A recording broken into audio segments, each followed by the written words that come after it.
D'abord, bienvenue et aujourd'hui on va parler du yogi butt, ce qui est un terme peu connu et qu'on utilise pour décrire, tenez-vous bien, un terme encore plus barbare, la tendinopathie de l'insertion proximale des ischio-jambiers.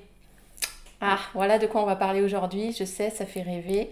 C'est une douleur ici, sous l'ischion, liée à l'insertion des muscles ischio-jambiers qui deviennent douloureux, donc sous l'ischion.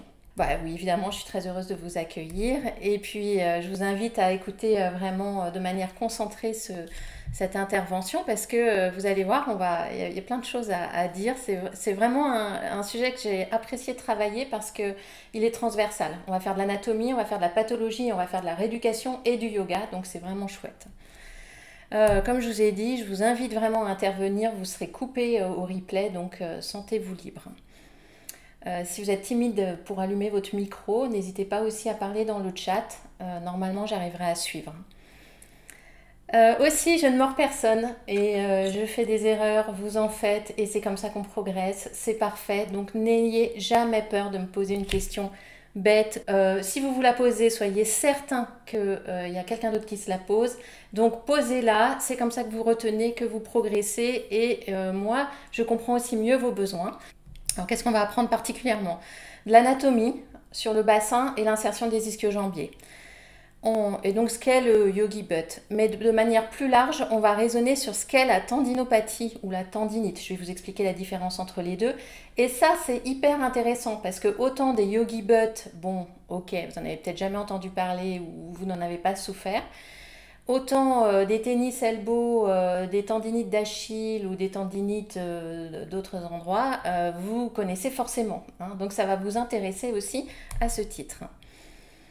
Alors évidemment, si vous souffrez d'un yogi butt, bah là vous allez être servi, ça va vous plaire. On va vraiment raisonner et plus que vous donner des solutions, on va vraiment comprendre comment ça apparaît. Parce que vous allez voir, c'est très fin et très subtil dans la manière de modifier sa pratique de yoga pour que ce soit efficace. Donc une fois que vous aurez compris, vous allez trouver votre propre chemin de guérison. Si vous n'avez pas la chance de souffrir d'un yogi butt, vous allez quand même bien vous nourrir aujourd'hui parce que vous allez apprendre à accompagner des gens qui en souffrent. Voilà, et puis vous aurez des prises de conscience sur le placement du bassin. Et ça, je dois dire que autant le yogi butt, personne connaît, autant l'antéversion, la rétroversion du bassin, j'ai l'impression que je pourrais faire un webinaire par jour sur le sujet, j'aurais du monde. Ça vous passionne toujours autant. Voilà, donc vous allez voir plein de connaissances transversales. Et puis à la fin, comme d'habitude, à chaque fin de webinaire, il y a des surprises. Et je réponds à toutes vos questions jusqu'à ce que mort s'en suive. Donc n'hésitez pas. Voilà, vous pouvez rester, je répondrai à tout ce que je peux répondre. Allez, je me présente pour ceux qui ne me connaîtraient pas quand même. Donc je m'appelle Muriel. Je suis kiné depuis 2001. Ça ne me rajeunit pas. J'ai été diplômée ensuite en ostéopathie en 2008 et j'ai exercé uniquement en libéral, enfin quasiment uniquement en libéral. Je me suis beaucoup formée dans ma carrière de kiné et je vous mets là les formations qui nous intéressent par rapport à la tendinopathie. J'ai commencé ma carrière d'ailleurs en faisant un DU de kiné du sport. Après, je me suis formée sur les neuropathies. Je me suis formée en la méthode de Gasquet en partie, et puis aux chaînes physiologiques de Busquet. Donc ça, c'est très intéressant. C'est la manière de comprendre l'organisation des chaînes musculaires et viscérales et faciales et neurologiques dans le corps. C'est comment on s'équilibre. Voilà, j'ai débuté le yoga en 2010, donc vous voyez que ça faisait déjà quelques années que j'étais thérapeute et donc pour moi le yoga, j'avoue, j'ai un biais énorme, je ne le vois que comme un outil thérapeutique, c'est vrai, c'est assumé, j'ai commencé le yoga comme ça, je passais ma vie à soigner des gens, donc quand je voyais une posture, d'abord je voyais surtout au début essentiellement le corps physique, c'est tout à fait vrai. Et je me disais toujours, oh, comment je pourrais l'utiliser en soins? Voilà, c'est vrai. Donc j'ai commencé du yoga prénatal, après j'ai fait de l'ashtanga, du vinyasa, et puis je me suis ennuyée vers la quarantaine, le cabinet là ça ne me suffisait plus, et j'ai ouvert le blog que vous connaissez peut-être qui s'appelle adaptersonyoga.com, j'ai commencé à écrire des contenus, et ça m'a tellement plu, cette partie formation et pédagogie, que j'ai fini par arrêter mon cabinet là, il y a une petite année et j'ai commencé une formation pour devenir professeur de yoga, donc en Ashtanga. Alors ça, c'est pareil, c'est un choix surprenant. On pourra en discuter si vous voulez à la fin de ce webinaire. Donc bon, alors j'ai donc des connaissances transversales, hein, l'anatomie, la biomécanique, le soin et le yoga. Et puis, c'est tout ça que je vais vous délivrer aujourd'hui. Et j'essaye toujours de faire en sorte que ce soit simple et quand même rigolo à comprendre parce que des fois ça peut quand même faire peur, hein, c'est des termes compliqués. Et j'essaye de faire en sorte que ce soit utile et convivial toujours. Hein. Alors le blog, c'est un gros succès. J'ai appris à le dire. Voilà, donc je tiens la rubrique Anatomie dans le magazine Info Yoga que vous connaissez peut-être. J'ai été interviewée assez souvent pour Marie-Claire, Esprit Yoga, Yoga Magazine. Chaque mois, il y a 10 à 12 000 visiteurs sur le site. Donc pour un site qui parle anatomie et yoga, voilà, c'est quand même un bel exploit. Vous êtes 2551 abonnés à mes emails. Certains même les reçoivent en avalanche. Ce matin, il y a eu un petit problème. 316 élèves formés en 2 ans chez Adapté Son Yoga. Et puis voilà, vous me retrouvez absolument partout, Facebook, TikTok, Pinterest, Instagram, en podcast et sur LinkedIn. Et voilà, j'ai fini ma présentation. On peut maintenant parler du Yogi Butt. Alors, je vous ai déjà donné la définition. C'est que des mots normalement que vous ne maîtrisez pas trop. Tendinopathie de l'insertion proximale des ischio-jambiers. Attention, je vous ai fait un piège, ce n'est pas les ischio-jambiers que je vous ai représentés là. Alors, tendinopathie. On va définir tranquillement chacun des termes. La tendinopathie, c'est la souffrance d'un tendon. Donc, c'est un terme très générique qui désigne en partie la tendinite. D'accord ? Mais la maladie du tendon, on va définir aussi ce qu'est un tendon, ça peut être plein de choses. Ça peut être une inflammation, donc ce qu'on appelle tendinite. C'est vraiment le tendon qui est inflammé. Donc le tendon, c'est cette partie-là qu'on voit en blanche sur ce schéma. C'est la partie qui va permettre aux muscles de s'insérer sur l'os. Hein, donc j'ai le muscle, le corps musculaire en rouge, le tendon en blanc sur ce schéma. Et donc le tendon, c'est ce qui relie le muscle à l'os. Il n'y a pas forcément toujours un tendon. Des fois, les muscles s'insèrent directement sur l'os sans tendon. Mais il se trouve qu'au niveau des ischio-jambiers, il s'insère via un tendon sur l'ischion. Bon alors, ce pauvre tendon, il peut lui arriver plein de choses. Il peut donc s'inflammer, ce qu'on appelle une tendinite, qui est un terme qu'on emploie très volontiers, hein, beaucoup plus facilement que tendinopathie. Il peut se fissurer. Il peut se calcifier, d'ailleurs, je ne sais pas aujourd'hui, alors dans mes élèves qui ont des yogi butts, il y en a une qui a un yogi butt avec une calcification, par exemple. Donc vous voyez, elle, c'est vraiment une tendinopathie. Il peut se rompre, hein, c'est rupture du tendon. Il peut avoir des nodules à l'intérieur, c'est-à-dire des kystes, hein, c'est-à-dire un petit caillou dans le tendon, c'est pas très agréable. Voilà, ou souffrir sur son insertion. Bon. Donc, je vais dire tendinopathie ou tendinite de manière un petit peu plus simple pour simplifier le discours. Mais vous voyez que ça regroupe aussi un tas de pathologies. Donc en général, si vous souffrez d'un yogi butt, on vous fera faire à un moment donné de votre parcours une échographie ou une IRM et on aura un diagnostic médical précis. Parce que vous pensez bien que si le tendon s'est calcifié, ça ne va pas être tout à fait aussi simple à soigner que si le tendon ne s'est pas calcifié, hein, ou s'il est fissuré ou pas, d'accord ? Tendinopathie, en général, pas le yogi butt. Alors, celle que vous connaissez, le tennis elbow. Alors moi-même, le chiffre m'a fait douter. Ça concernerait 40% des joueurs de tennis. 40% des joueurs de tennis, juste énorme. Les tendinites du genou, 20% globalement, hein, parce que pareil, au niveau du genou, on a du choix. C'est pas forcément toujours le même tendon qui souffre. 20% des joueurs de foot, hein, le football en général est un bon pourvoyeur de traumatisme. Et 10% des coureurs à pied. Vous verrez que sur le foot, on s'en servira beaucoup parce que les joueurs de foot se blessent beaucoup les ischio-jambiers, mais pas de la même manière que les yogis. La tendinite d'Achille, 10% dans tous les sports d'endurance. Hein. Le tendon d'Achille, c'est le tendon du mollet. Donc vous voyez, c'est pas rien. Hein. Donc si vous comprenez ce qu'on va dire aujourd'hui sur le yogi butt et que vous savez l'appliquer aux autres types de tendinites, vous allez quand même pouvoir aider un paquet de vos élèves si vous êtes professeur de yoga. Parce que des gens qui ont des tendinites, vous allez en voir. Puis parce que dans le monde professionnel aussi, là je vous ai parlé du monde sportif, mais dans le monde professionnel, alors ça explose les tendinites aussi, c'est ce qu'on appelle les troubles musculo-squelettiques, les TMS, sont fréquents. Ça représente 87% de toutes les maladies professionnelles et les atteintes, les tendinites du coude sont même avant, non du poignet, pardon. J'ai peur de me tromper dans les chiffres, donc je me tais. Mais regardez, presque un quart de toutes les maladies professionnelles liées aux douleurs articulaires, eh ben, c'est des tendinites du coude. Un quart. Voilà. Alors, on pense souvent au cadre tertiaire qui pianote sur son clavier, c'est pas tout à fait ça, c'est plutôt le gars du BTP avec son marteau-piqueur et les vibrations, le travailleur de force qui fait des tendinites du membre supérieur. Alors donc, on constate que le yogi butt est une tendinite donc, qui est rare dans la population générale, très rare. Par exemple, moi, en 20 ans de cabinet, j'ai eu une seule fois une patiente qui avait une tendinite d'insertion des ischio-jambiers. C'était une marathonienne. Et rien que dans mon cours d'élèves, j'en ai 4 sur 100, sur une centaine, quoi. Donc, parmi des yogis, quoi, qui pratiquent régulièrement. Donc, vous voyez, c'est quand même très étonnant que le yogi butt soit aussi représenté, enfin, que cette tendinite soit aussi représentée dans notre pratique. Et c'est pour ça qu'on lui a donné le nom de yogi butt. C'est tellement spécifique à notre pratique qu'on l'appelle yogi butt.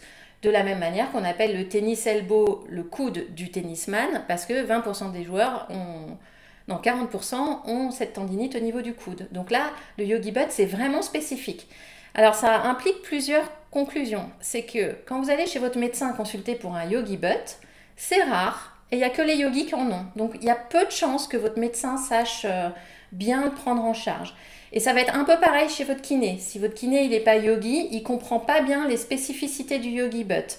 Parce qu'on n'en voit jamais dans la vie de tous les jours. D'accord ? Ce qu'on voit plus volontiers, c'est des blessures du corps musculaire des ischio-jambiers. Mais ça, je vous raconte ça plus tard. Donc, la blessure du footballeur, si vous avez suivi. On va se demander maintenant, pourquoi est-ce qu'un tendon devient inflammatoire ? Et la bonne nouvelle, c'est que c'est là que j'avais prévu de vous faire participer. Donc, voilà, fini les vacances. Vous savez que moi, j'aime bien les lives où on participe. Je vous invite soit à allumer votre micro pour me donner une suggestion, soit à parler dans le chat. Moi, j'ai préparé ma liste et on verra après si on est d'accord ou si vous en manquez. Alors, il y a quelqu'un qui dit, Hélène dit, répétition d'un mouvement. Oui, je valide. Répétition donc excessive, j'imagine.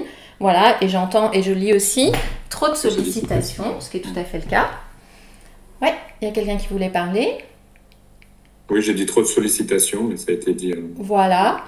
Frottement, oui, c'est tout à fait vrai. Frottement dans sa gaine. Ainsi. Alors, c'est un peu un cercle vicieux, Laurence. C'est que le tendon, quand il va commencer à souffrir, il va s'épaissir. Et donc, en s'épaississant, il a encore plus de risque de frotter contre des structures adjacentes. Donc, on va rentrer dans un cercle vicieux. Bonjour Sabine, qui m'a taquiné ce matin. Problème de manque de récupération. Oui, voilà, mauvaise gestion entre l'effort et la récupération. Allez-y, j'ai pas fini de nettoyer mes lunettes. Je suis sûre que vous pouvez en trouver d'autres. Ah oui, Gaëlle me dit alimentation et stress. Tout à fait. Alors, stress, honnêtement, en toute objectivité, je suis quasiment sûre que ça arrange pas. Ça m'étonnerait bien que ce... Mais bon, je suis pas sûre que ça ait été une preuve scientifique validée. Mais je vous rejoins, ça doit pas arranger. Alimentation, oui. Est-ce que vous savez me dire plus précisément quel type d'alimentation va favoriser les tendinopathies ? Tout ce qui est laitage. Les lactoses. Ouais, lactose. Possible.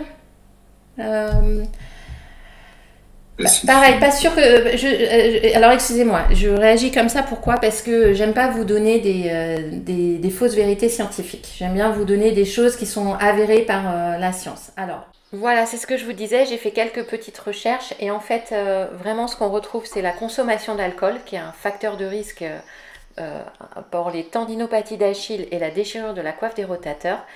Mais il n'y a pas de recommandation diététique définitive pour les sportifs qui souffrent de tendinopathie.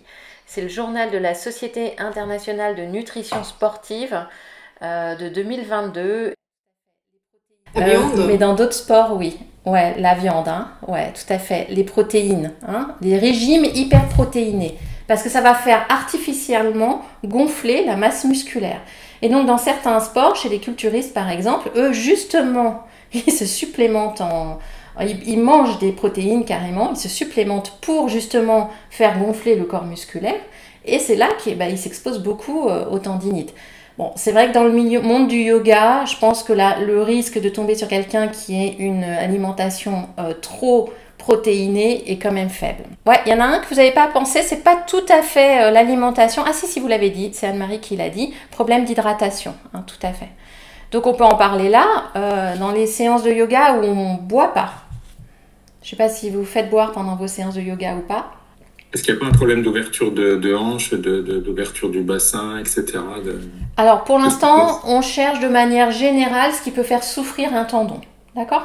Donc oui, ça peut être un problème de mobilité, effectivement. Donc je parlais de l'hydratation. Donc si vous faites partie d'une... si vous ne faites pas boire pendant vos cours parce que par exemple il y a beaucoup d'inversions et que c'est dérangeant d'avoir l'estomac plein d'eau, à ce compte-là, c'est pas forcément un gros problème si l'hydratation est très bonne avant le cours. Vous voyez, vous pouvez vraiment travailler votre hydratation en dehors des séquences de pratique, mais il faut y penser. Ok, alors je reviens sur mon slide et je vois si j'en avais d'autres. Donc moi je vous ai mis déséquilibre dans la contrainte et dans la posture. Donc dans la contrainte qu'on impose au tendon ou dans la posture. J'ai une posture très déséquilibrée, donc je vais avoir on va avoir des exemples concrets. Je vais avoir un plan qui va être sursollicité et puis un plan qui va être au repos. D'accord ? Trop d'étirement, bon, ça reste dans la contrainte, ou trop de contraction. D'accord ? Il faut vraiment que vous compreniez que ça peut être les deux. Hein ? Je peux me blesser un tendon parce que je tire trop dessus ou parce que je contracte trop souvent le muscle. Le tendon ne se contracte pas, mais le muscle, en se contractant trop souvent, va tirer trop souvent sur le tendon. Va faire trop de sollicitations sur le tendon. Je vous ai parlé donc là du régime hyperprotéiné avec une prise de masse musculaire trop importante, artificielle. On est naturellement conçu, on a une morphologie de base avec des tendons qui sont adaptés à notre volume musculaire. Si artificiellement je gonfle mon volume musculaire, j'amène des contraintes inhabituelles sur mon tendon. Après, c'est souvent les tendinites un problème d'erreur, alors les tendinites sportives, un problème d'erreur d'entraînement. J'ai pas été assez progressif dans mon entraînement. Et alors ça, vous allez voir, on va beaucoup vous le dire là, dans les yogis qui souffrent d'un yogi butt, ils vont beaucoup vous le dire. Hein. Je sais pas s'ils oseront le dire, mais j'ai dit, pour être poli dans ma communication, j'ai dit que c'était la pathologie du yogi avancé. C'est pas tout à fait exact. C'est la pathologie du yogi qui en veut trop, quoi. Vous voyez ? C'est celui qui s'écoute pas trop et qui fait des erreurs par excès de volontarisme en fait dans les postures, qui accepte pas que la posture vienne à son corps et qui essaye d'aller loin dans la posture. Et puis des erreurs liées au fait que des fois on se rend pas compte, mais par exemple on peut être yogi et puis Caroline me dit c'est vrai. On peut être yogi, bon très bien, on est régulier dans sa manière de pratiquer le yoga, et puis on décide de se mettre au trail ou je sais pas quoi, une nouvelle activité physique à côté. Et on se rend pas compte en fait qu'on surcharge d'un coup les ischio-jambiers pour notre cas. Parce qu'on se met à faire de la course à pied de manière pas forcément très progressive. Donc il faut quand même avoir une vision sur l'ensemble de notre activité physique et pas que sur le tapis de yoga. C'est pas parce que j'ai mal en faisant du yoga que je dois oublier tout ce que je fais à côté. C'est vraiment un ensemble. D'ailleurs, à ce titre, par exemple, moi je suis d'un naturel assez raide et un des jours où je crois que je me suis fait le plus mal aux ischio-jambiers, c'était un jour en désherbant. Penché en avant comme ça, travail excentrique sur les ischio-jambiers en permanence. Bon, si vous êtes souple, vous vous en rendez pas compte, mais si vous êtes un peu raide, Et donc, vous voyez comme une activité secondaire, c'est pas quelque chose que je fais très souvent, peut aussi... donc, il faut tenir compte de ce type de contrainte par rapport à ce que vous faites en yoga. L'hydratation, on en a parlé. Le matériel, très souvent les tendinites, alors particulièrement la tendinite du genou chez le coureur à pied, hein, il faut penser au matériel. Alors chez le cycliste, ça va être le réglage des pédales. Est-ce que les semelles orthopédiques, elles ont été changées? Est-ce qu'il y a des semelles orthopédiques déjà? Est-ce qu'elles ont été changées? Est-ce qu'elles ont 4 ans ou est-ce qu'elles sont changées régulièrement? Voyez, et sur les pédales et sur les réglages du vélo, il y a souvent des problèmes liés au matériel en fait, dans les tendinites. Dans la course à pied aussi, ce qui est fréquent et connu comme erreur, c'est cette tendinite de l'essuie-glace. Bon, je ne vais pas rentrer dans le détail, on s'en fiche un peu, c'est une tendinite du genou qui vient si vous courez toujours sur une route en pente. Alors vous courez toujours du même côté de la pente, donc vous avez une jambe artificiellement courte parce que la route est inclinée. Et bien ça, voilà, c'est une erreur liée à l'entraînement, liée au matériel, aux circonstances. Je vous ai parlé des vibrations du marteau-piqueur hein, et des contraintes mécaniques que le corps subit. Et puis, chez le dentiste ou le coiffeur, par exemple, on a très souvent des tendinites des membres supérieurs liées aux postures inconfortables, répétées et tenues. Voilà. Et puis, ça peut venir, je crois que c'est le cas d'une des 4 élèves, hein, je ne sais pas si tous les 4 vous êtes là, suite à un traumatisme. C'est-à-dire, je commence par me déchirer le muscle sur un accident sportif. Je fais une déchirure dans le corps musculaire. La cicatrisation, elle est ce qu'elle est, peut-être pas optimale. Et puis finalement, le tendon finit par souffrir. Vous voyez, ça dégénère vers une tendinite. Voilà. Et il y a aussi des tendinites, il faut que vous sachiez, qui sont favorisées par le diabète, le cholestérol également, le tabagisme, vous en avez parlé dans le chat. Et puis par certains traitements antibiotiques. C'est pas simple quand ça arrive. Ou des infections dentaires, ou la maladie de Lyme. Vous savez, c'est la maladie de l'infection liée au tic. Bon, on n'en parlera pas spécialement aujourd'hui, mais de toute façon, ça pourrait vous aider. Mais il faut que vous ayez conscience voilà, qu'il y a aussi des origines autres, médicales, on va dire. Est-ce que vous avez une idée de quand est-ce que ça va faire mal, une tendinite des ischio-jambiers? Comment est-ce qu'on va pouvoir poser le diagnostic? Et vous-même, vous allez pouvoir poser le diagnostic sur vous si vous avez une douleur sous l'ischio et que vous n'êtes pas sûr que vous soyez un yogi butt, donc une tendinopathie. À quoi on reconnaît une douleur de tendinite? Il y a 3 points. Douleur aiguë, oui, c'est pas confortable, surtout au début. Mais je tiens à modérer Gaëlle parce que c'est compliqué de dire une douleur aiguë ou pas. Par exemple, ce sera quand même beaucoup moins fort qu'une douleur de type sciatique. Voilà, c'est pas comparable. Donc, une douleur aiguë, c'est un petit peu dur à dire. Je retiens, j'aime beaucoup mouvement précis, m'a dit Laurence, je crois. Et Caroline précise réactiver à chaque étirement. Donc ça, je valide. C'est une douleur qu'on ressent quand on étire les ischio-jambiers. Laurence me dit mouvement précis, donc le mouvement d'étirement. Mais il y a un autre mouvement qui va déclencher la douleur. Et ça, c'est vrai pour toutes les tendinites. C'est comme ça qu'on les diagnostique. Voilà, quand on étire, mais aussi quand on contracte le muscle. Oui, Sonia, c'est ça. Je pense que c'est ça.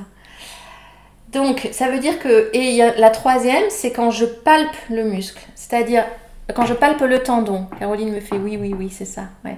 Alors, ça veut dire que si j'ai un yogi butt, là, une tendinopathie sous l'ischion, là, si je palpe mon ischion, juste le simple fait de mettre mon doigt dessus, ça va me faire mal, ça va réveiller la douleur. Si je contracte les ischio-jambiers, alors je vois tout le monde qui se palpe l'ischion, si je contracte l'ischio-jambier, ça va réveiller la douleur. Voilà, toucher douloureux, contraction douloureuse et étirement douloureux. Si j'ai cette triade diagnostique, je sais que j'ai une tendinopathie, quoi, à peu près sûr, hein, pas besoin d'aller voir le médecin.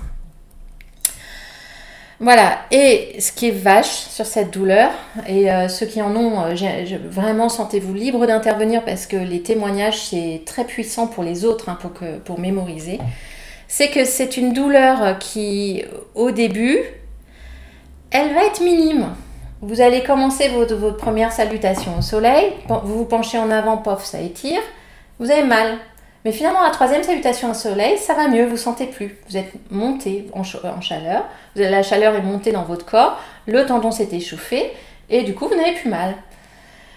Et puis, à froid, vous arrêtez votre séquence de yoga et là, la douleur réapparaît. Bon, le vice, donc, alors le problème, c'est que c'est à ce moment-là qu'il faudrait réagir. Le vice, c'est qu'on est tous humains, puisque ça passe. On se dit, c'est pas grave, on continue de la même manière. Plus on continue comme ça, avec les semaines qui vont passer, c'est plus à la troisième salutation au soleil, c'est à la 10e qu'il faudra. Heureusement, peut-être certains en font 108. Non, bon, pardon, je blague. Bref, donc, ce que vous comprenez qu'il va falloir s'échauffer de plus en plus longtemps pour ne plus avoir mal du tout. Et il y a un moment donné où il n'y aura plus rien à faire, la douleur ne passera pas du tout pendant la pratique. Et même pire, elle va s'installer en dehors du tapis. C'est-à-dire qu'avant, quand je marchais, j'avais pas mal. Et maintenant, dès qu'il y a un peu de pente, je commence à avoir mal. Ou je monte les escaliers, je commence à avoir mal. Alors, mais là, vous comprenez le truc très vicieux. Ça veut dire que ça s'est installé pendant des semaines, voire des mois. Et quand on en est au stade où ça fait mal à peu près partout, à peu près tout le temps, parce que c'est quand même difficile de pas bouger, ni étirer ni contracter ses ischios, eh bien, c'est là qu'on va consulter. Et c'est là que c'est bien compliqué à traiter. Alors que si on avait pris l'alerte dès le début, sans doute on aurait pu facilement adapter sa pratique pour pas souffrir, pas installer la tendinite. Je n'aime pas être trop négative, mais je suis quand même obligée de vous dire la vérité, puisque je ne souhaite pas vous mentir. Une fois que la douleur est installée de manière chronique et rebelle, il faut quand même plusieurs mois, voire c'est pas rare. Vous entendrez souvent des gens dire « ça fait 2 ans que j'ai cette tendinite au coude », voilà, c'est pas rare. Donc c'est pour ça que c'est vraiment intéressant de travailler en préventif.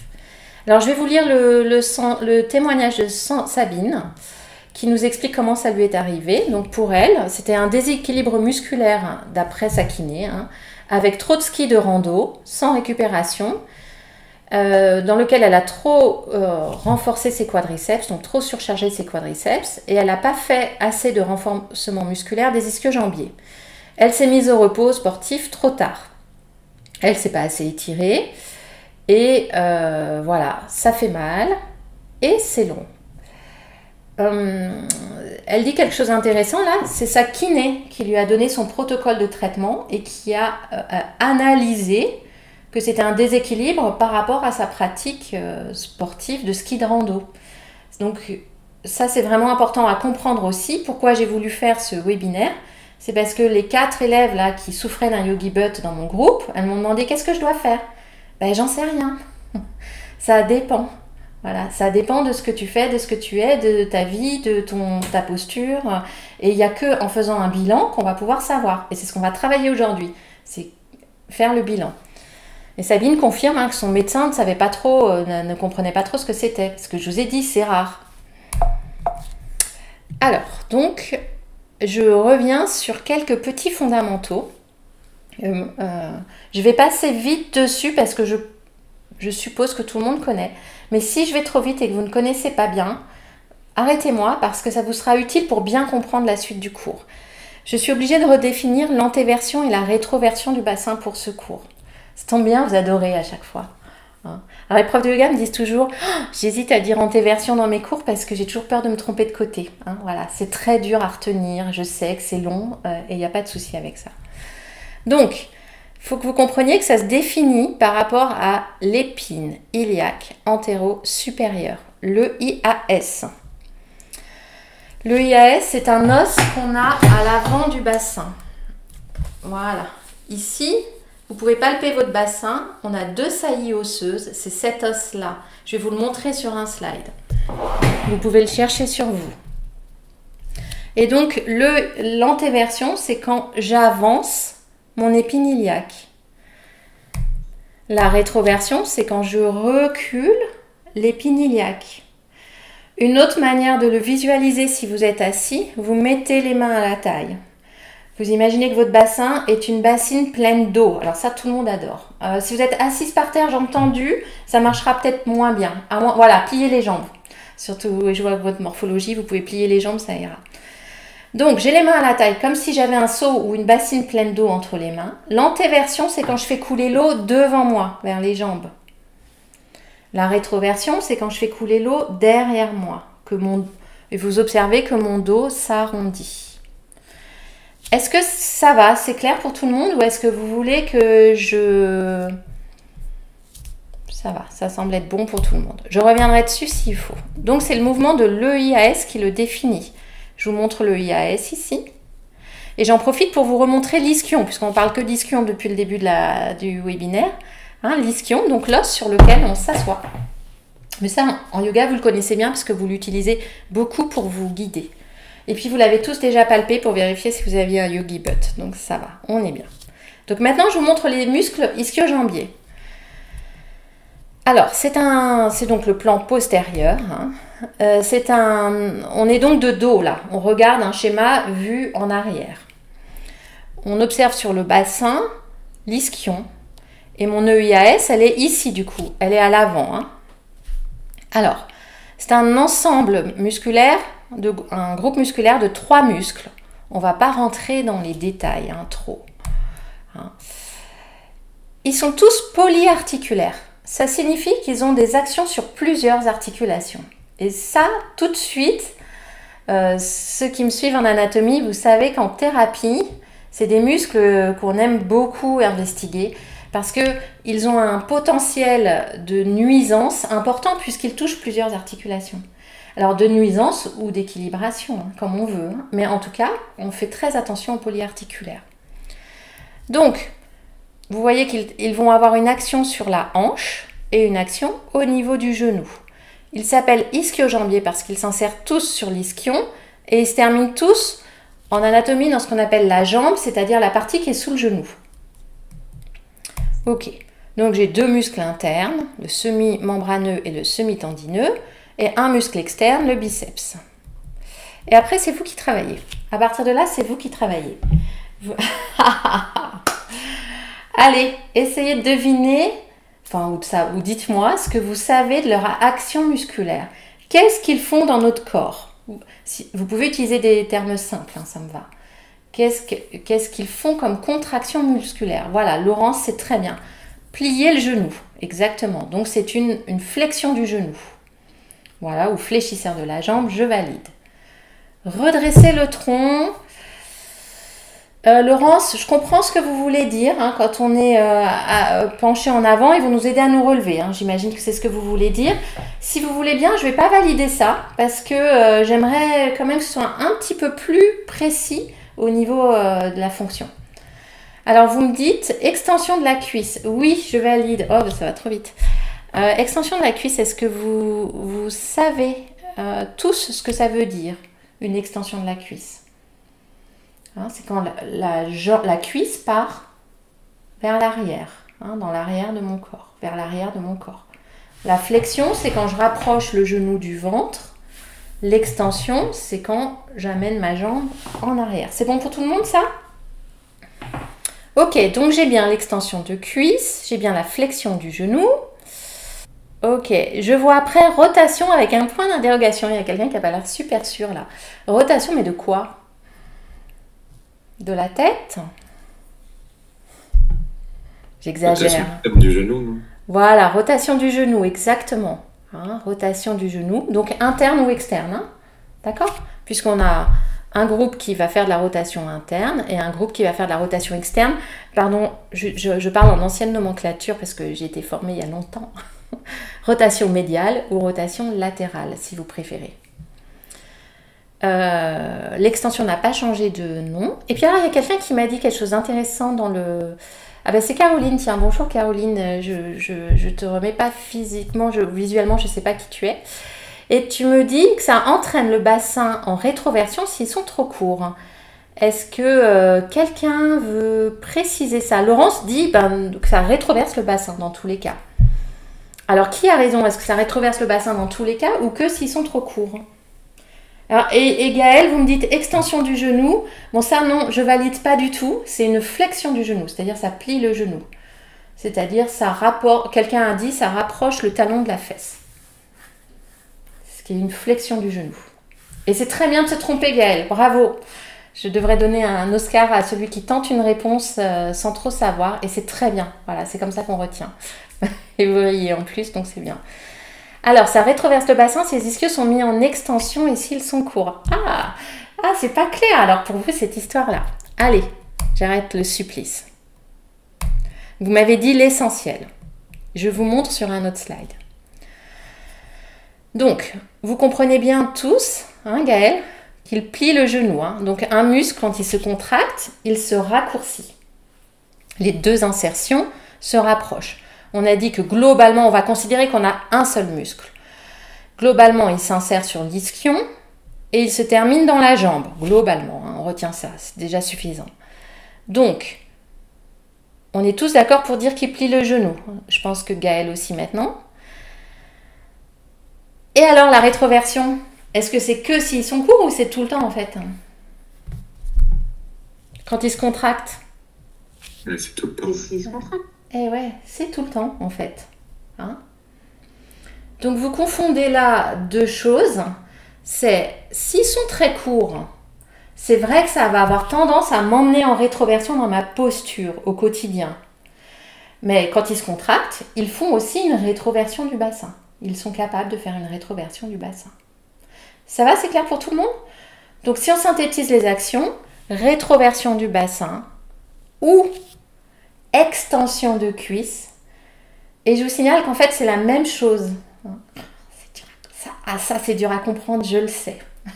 Mais si vous ne comprenez pas que c'est la même chose, on s'en fiche. Retenez rétroversion du bassin, extension de la cuisse, flexion du genou et rotation dans le genou. Est-ce que ça va pour tout le monde ça? Voilà, et globalement, ce jeu de rotation au niveau des genoux, je le dis pour Pierre-Adrien particulièrement, ce jeu de rotation au niveau du genou, c'est surtout pour stabiliser le genou. Hein. C'est un rôle surtout proprioceptif. Hein. Ça maintient mon genou, ça le gaine. Hein. Mais c'est pas trop le sujet de la journée. Alors ok, donc je regarde de nouveau mes ischio-jambiers, je vois bien la partie corps musculaire en rouge et la partie insertion tendineuse, celle qui souffre. Alors maintenant... Hein, voilà, je vous la remontre là, hein, on voit la partie tendineuse, donc vous avez bien compris, c'est la partie blanche, hein, tendineuse qui souffre, et pas la partie rouge, corps musculaire. Les footeux blessent le corps musculaire. Le yogi blesse le tendon. Et ça ne se soigne pas de la même manière. Donc si vous cherchez des tutos sur Internet, vous allez évidemment tomber sur ceux qui concernent le footballeur, puisque c'est fréquent. Alors que sur le yogi butt, vous allez pouvoir chercher longtemps avant de trouver quelque chose, d'accord? Donc vous avez bien compris cette différence. Alors le corps musculaire, il a naturellement la capacité de s'étirer et de se raccourcir. C'est des glissements de myofibrilles, d'actine et de myosine, de protéines. On ne rentre pas dans ce genre de détails, on s'en fiche. Le muscle est fait pour s'étirer et se raccourcir. Le tendon, lui, vous en pensez quoi? Est-ce qu'il peut se contracter? Il est non vascularisé ou très peu. Et tout à fait, je me suis trompée, le tendon est très peu vascularisé. Bravo à Caroline, je crois, qui m'a collé. Et bien voilà, comme je me suis trompée, je ne l'oublierai plus. Alors, est-ce qu'il se contracte, le tendon? Non, je vois, non. Le tendon ne se contracte pas. Est-ce qu'il s'étire? Beaucoup? Voilà, pas beaucoup, un peu. Alors, on va simplifier un peu la vie. On va dire globalement qu'il ne s'étire pas, qu'il ne se contracte pas. C'est un peu faux, hein. Il s'étire un tout petit peu. Vous avez déjà vu des tendons hein, dans le poulet. Vous découpez un poulet, vous voyez la partie tendineuse, la partie caoutchouteuse. Donc, c'est un caoutchouc comme ça, assez rigide, à la base de votre ischion, qui ne s'étire pas beaucoup et qui se contracte pas beaucoup en fait non plus. D'accord ?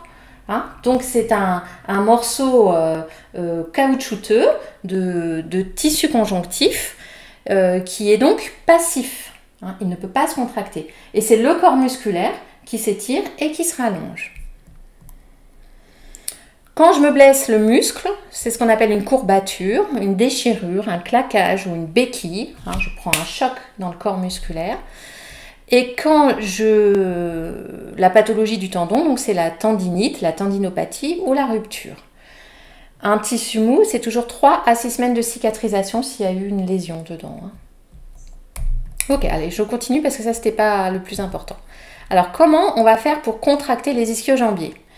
Il va falloir faire donc on a vu leur action, flexion du genou et une extension de hanche. Alors, je vous montre quelques positions qui contractent les ischio-jambiers et demandez-vous si en yoga, vous faites souvent ce genre de truc. Ah, peut-être là, la chaise. La chaise, attention, on contracte beaucoup les ischio-jambiers si on passe le poids du corps sur les talons. Hein, si on soulève bien les orteils. D'ailleurs, vos élèves ont bien compris, hein, en général, ils gardent tout le poids sur les orteils. Voilà, les ponts fessiers, demi-ponts fessiers. Mais vous avez vu, mon bonhomme, il est en appui sur les talons. Hein.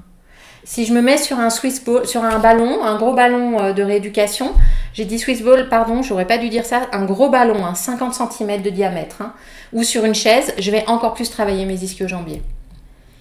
Voilà, et puis on est un peu embêté parce que, bon, vous réfléchirez à ça, mais vous verrez que c'est un peu dur de travailler les ischio-jambiers avec la résistance du poids du corps.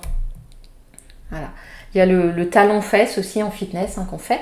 Mais vous voyez qu'en yoga, bon bah, oui, il y a les appuis, les fentes, les guerriers, voilà, ce genre de choses.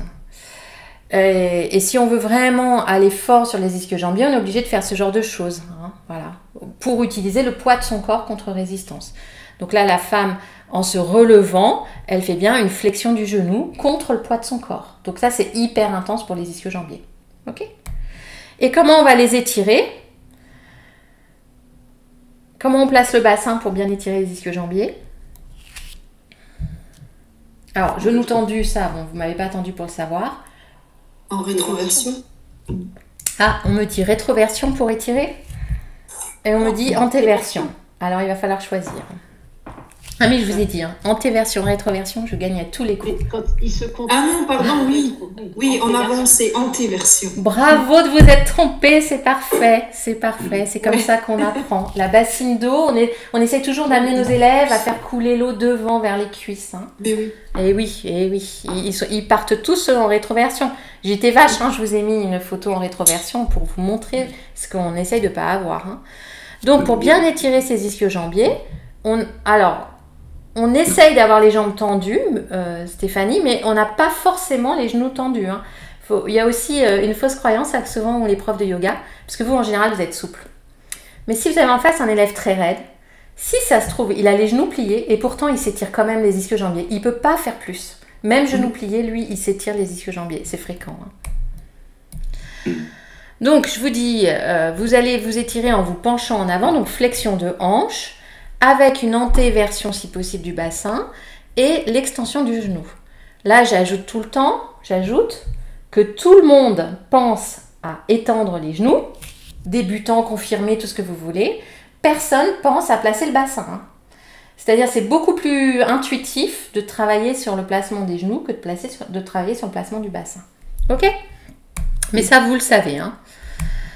Et je passe parce que ça nous intéresse pas trop pour aujourd'hui. Donc, là, vous comprenez bien ce qui se passe en yoga là, et pourquoi cette blessure elle est si fréquente. C'est parce qu'on fait trop d'étirements des ischio-jambiers tout le temps. On s'étire les ischio-jambiers dans les postures. Hein. Et qu'on ne fait pas assez de postures qui renforcent les ischio-jambiers. Donc, à force de pratiquer, on déséquilibre nos chaînes musculaires. C'est-à-dire qu'on relâche trop l'arrière sans assez le tonifier. Hein. Surtout si on est dans des pratiques où on n'a pas conscience de cette importance de la contraction musculaire. Il y a beaucoup de yogis, peut-être pas vous au niveau où vous êtes, mais il y a beaucoup de yogis qui ne pensent que à gagner en souplesse, qui n'ont pas conscience de l'importance du gainage, de l'engagement des bandas, de l'engagement musculaire.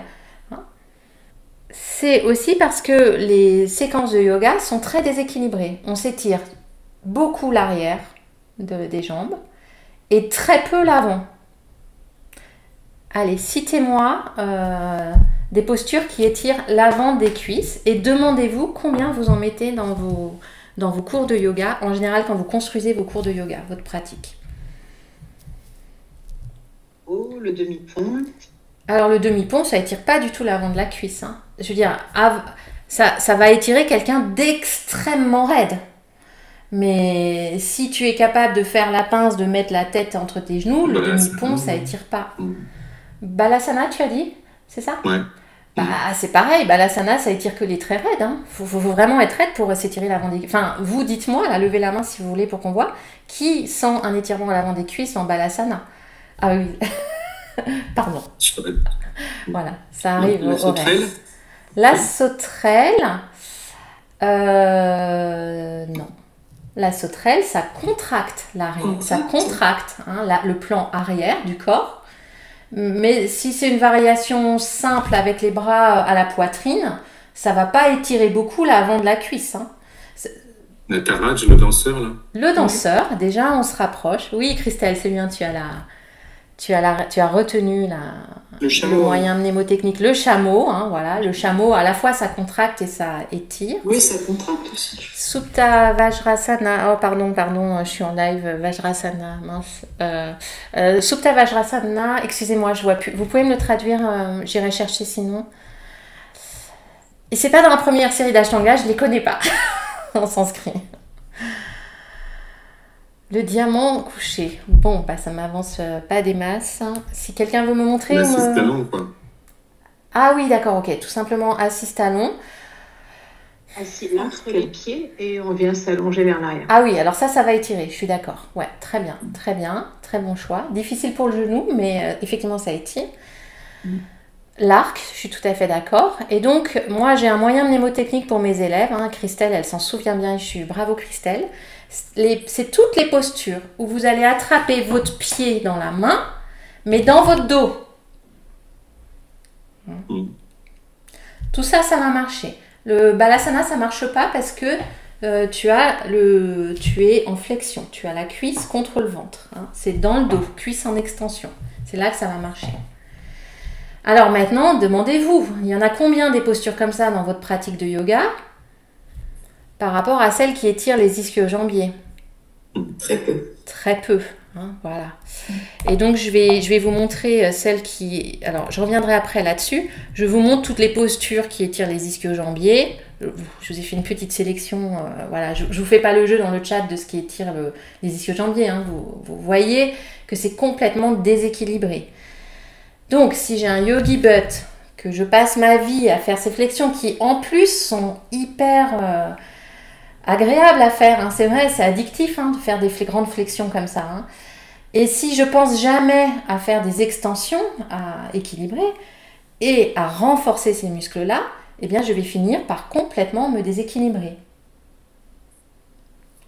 Et affaiblir ce tendon. Mettre trop de contraintes sur ce tendon, cette fois-ci toujours en étirement. Je tire toujours sur mon tendon des ischio-jambiers. Ok.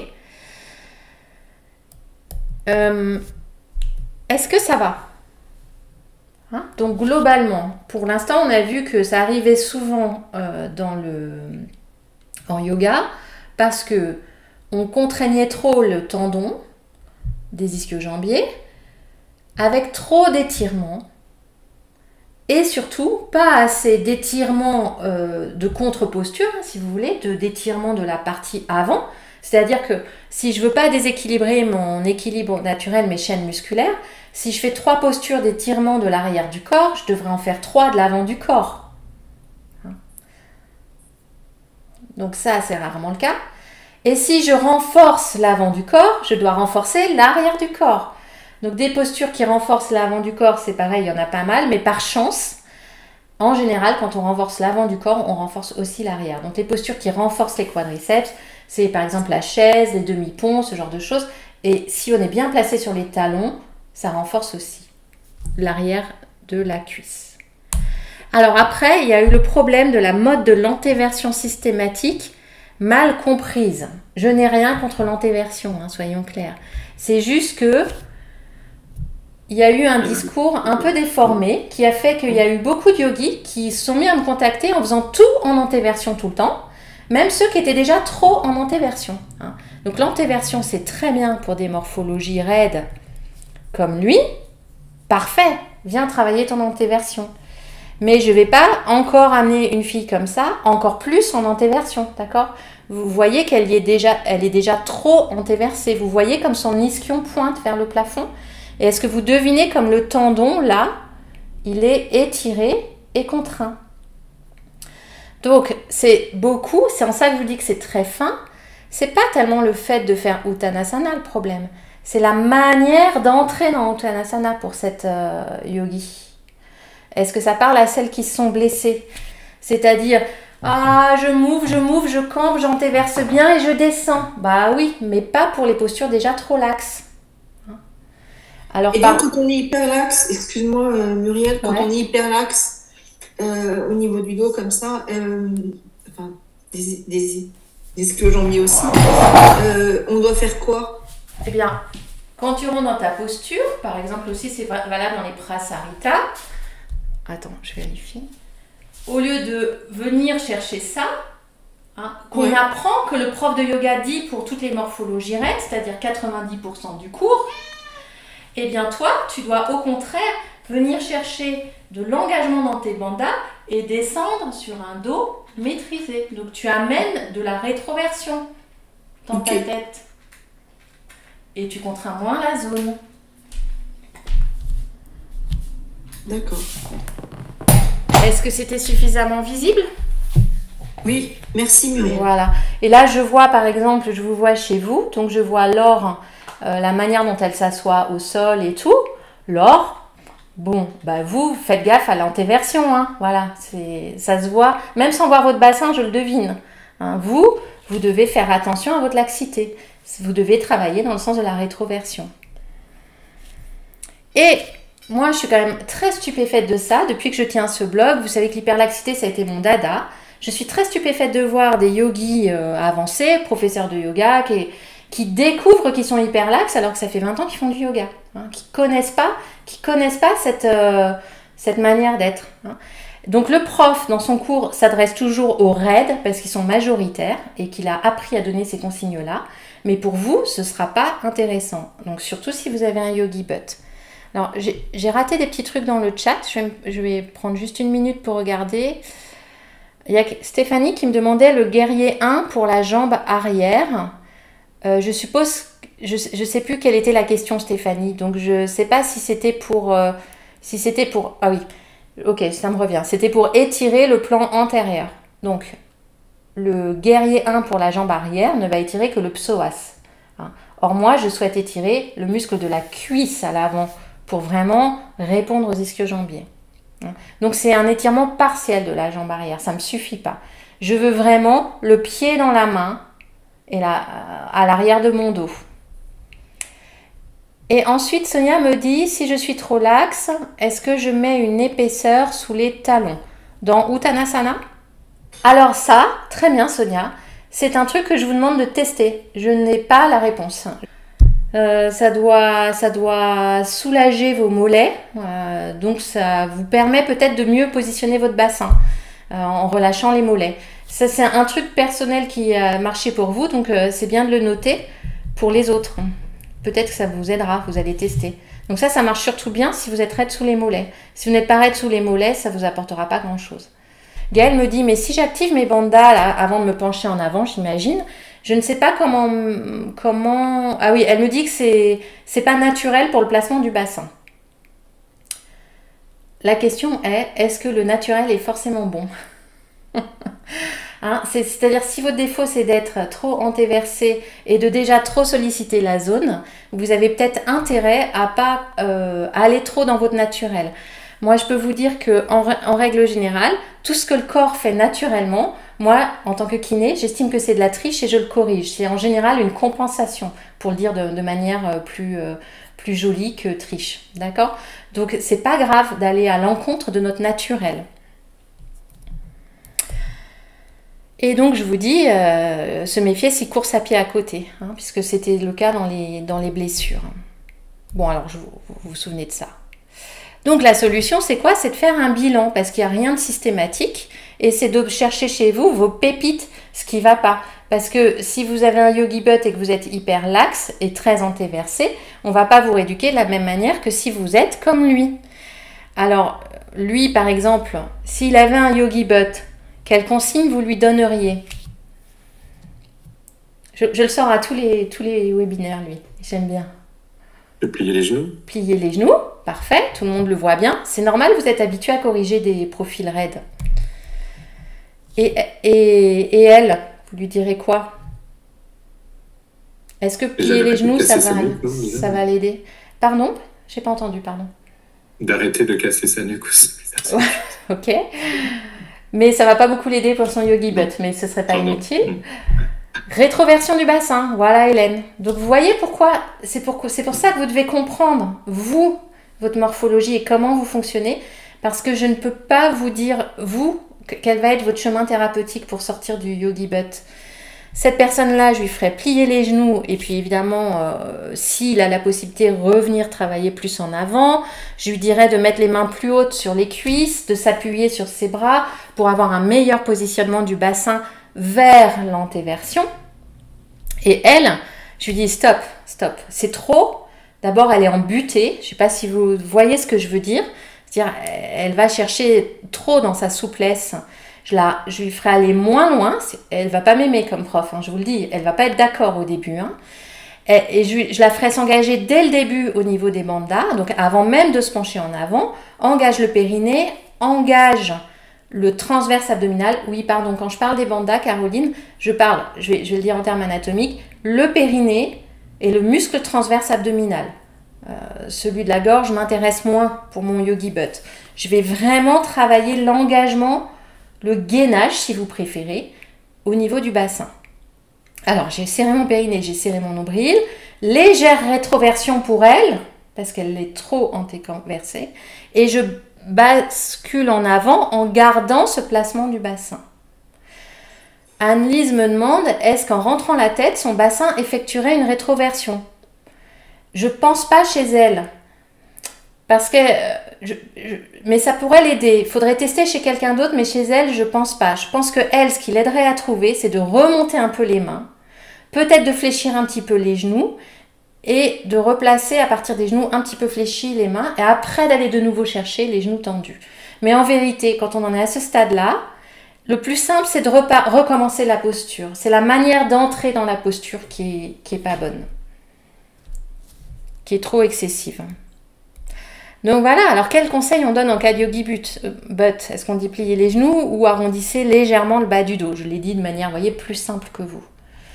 Ce que j'aimerais vraiment que vous voyiez là, c'est comme elle, dans toutes ses flexions avant, elle pointe son ischion vers le plafond et son tendon, il est étiré par le bas avec le muscle qui l'étire et étiré par le haut avec l'ischion. Je vous signale un truc aussi. Alors, est-ce que je vous embrouille ou ça va, c'est clair? Ça va. Si je lui dis plie les genoux à elle, je vais soulager ses ischio-jambiers dans la partie basse. Or, si elle a un yogi butt, c'est là qu'elle a mal. Donc, plie les genoux, bon, c'est mieux que rien. Hein. Mais c'est vraiment ici que je veux un changement parce que c'est vraiment sur cette zone-là de l'insertion du tendon que je veux limiter la contrainte. Ok. Allez, je continue. Donc, alors, Christelle a levé la main, donc je vais... Allez-y, Christelle. Vas-y, Christelle. Merci Muriel, bonjour. Je t'en prie. Je suis désolée, à chaque fois je réponds et je suis sur mon iPad, je ne suis pas sur mon ordi. Aucun problème. Tu es la bienvenue pour prendre la parole. À quelqu'un de différent. Moi, je sentirais bien déjà un engagement des bandas pour les deux, en fait. Et si la petite jeune dame, là, elle baisse sa tête, elle arrivera mieux à se concentrer sur son ventre. Sur l'expire, elle arrivera mieux à le rentrer. Moi, je le vois bien comme ça pour qu'elle arrête de creuser sa lordose, là. C'est pas faux. Sans doute le fait de revenir en flexion, ça l'aidera à trouver un dos rond, tu vois. Mais la question c'était, est-ce que en rentrant la tête, ça va lui faire rétroverser le bassin? Peu probable chez elle parce qu'elle est laxe. Donc elle peut parfaitement dissocier la tête du bassin. Et il est très probable qu'en rentrant que la tête, ça change rien du tout au niveau de son bassin. Mais je vais te dire, hein, peut-être que je me trompe, essaye avec la personne que tu as en face et peut-être qu'en faisant rentrer la tête, ça suffira à bien placer le bassin. En fait, avec moi, je pense juste, parce qu'il y a l'expire, le fait de baisser la tête. Ouais, bon, voilà. Ben oui, enrouler la tête, expirer, ça va engager les abdominaux qui vont plutôt amener vers une rétroversion. Donc, ça doit marcher chez certains. Écoute, je prétends pas avoir la vérité absolue. On est tous d'accord sur l'objectif qui est de trouver un peu plus de rétroversion dans le bassin. Et après, comment on va s'y prendre, quelle ruse on va utiliser. Beaucoup aussi utilisent une dénomination qui est rentrer les côtes, ou rentrer l'estomac. Par exemple, moi, c'est un guidage qui ne me parle pas du tout en général, mais qui serait tout à fait adapté. Il faut essayer et voir ce que vous obtenez. Alors attendez, j'ai plein de questions dans le chat. Alors vous me dites que c'est clair. Est-ce que je sais pas comment on lève la main. Lève la main. Ouvre ton micro et prends la parole. Tu es la bienvenue. D'accord. En plus, tu peux témoigner sur le Yogi Butt, donc on t'écoute. Oui. Alors, du coup, j'ai donc le Yogi Butt depuis le mois d'avril, qui s'est traduit par un étirement trop intense, un travail trop intense en travaillant certaines postures de yoga. Et une fatigue aussi, et après donc un traumatisme, donc une déchirure de l'insertion grade 3. Et maintenant, je pense que c'est une tendinopathie parce que ça perdure. Mais le truc, c'est que même ma jambe, elle a du mal à se tendre. Donc, même au niveau du genou, moi, aujourd'hui, quand je suis en antéversion, ma jambe, elle peut pas être tendue, quoi. Ça, c'est vraiment... très bien. Allez, je réponds tout de suite là-dessus avant d'oublier. Voilà. Ok, merci pour ton témoignage. Alors, attends, Caroline. Donc, bravo. Parce que, vous voyez, moi, je peux pas penser à tout. Mais c'est magnifique ce que tu me dis. Donc, Caroline nous dit, je sais pas comment tu étais avant, mais peu importe. Admettons que Caroline, elle était du genre de cette fille-là, hyperlaxe. Hyperlaxe. Ouais, voilà. Donc, tête entre les orteils. Elle se blesse. Le muscle se rétracte. Donc là, elle nous dit quoi? Elle nous dit non, mais ça, c'est une époque ancienne. Je suis plus du tout capable de faire ça. Je suis même plus capable de tendre les genoux. Donc ça, c'est bravo, merci, parce que j'aurais pas pensé à le dire.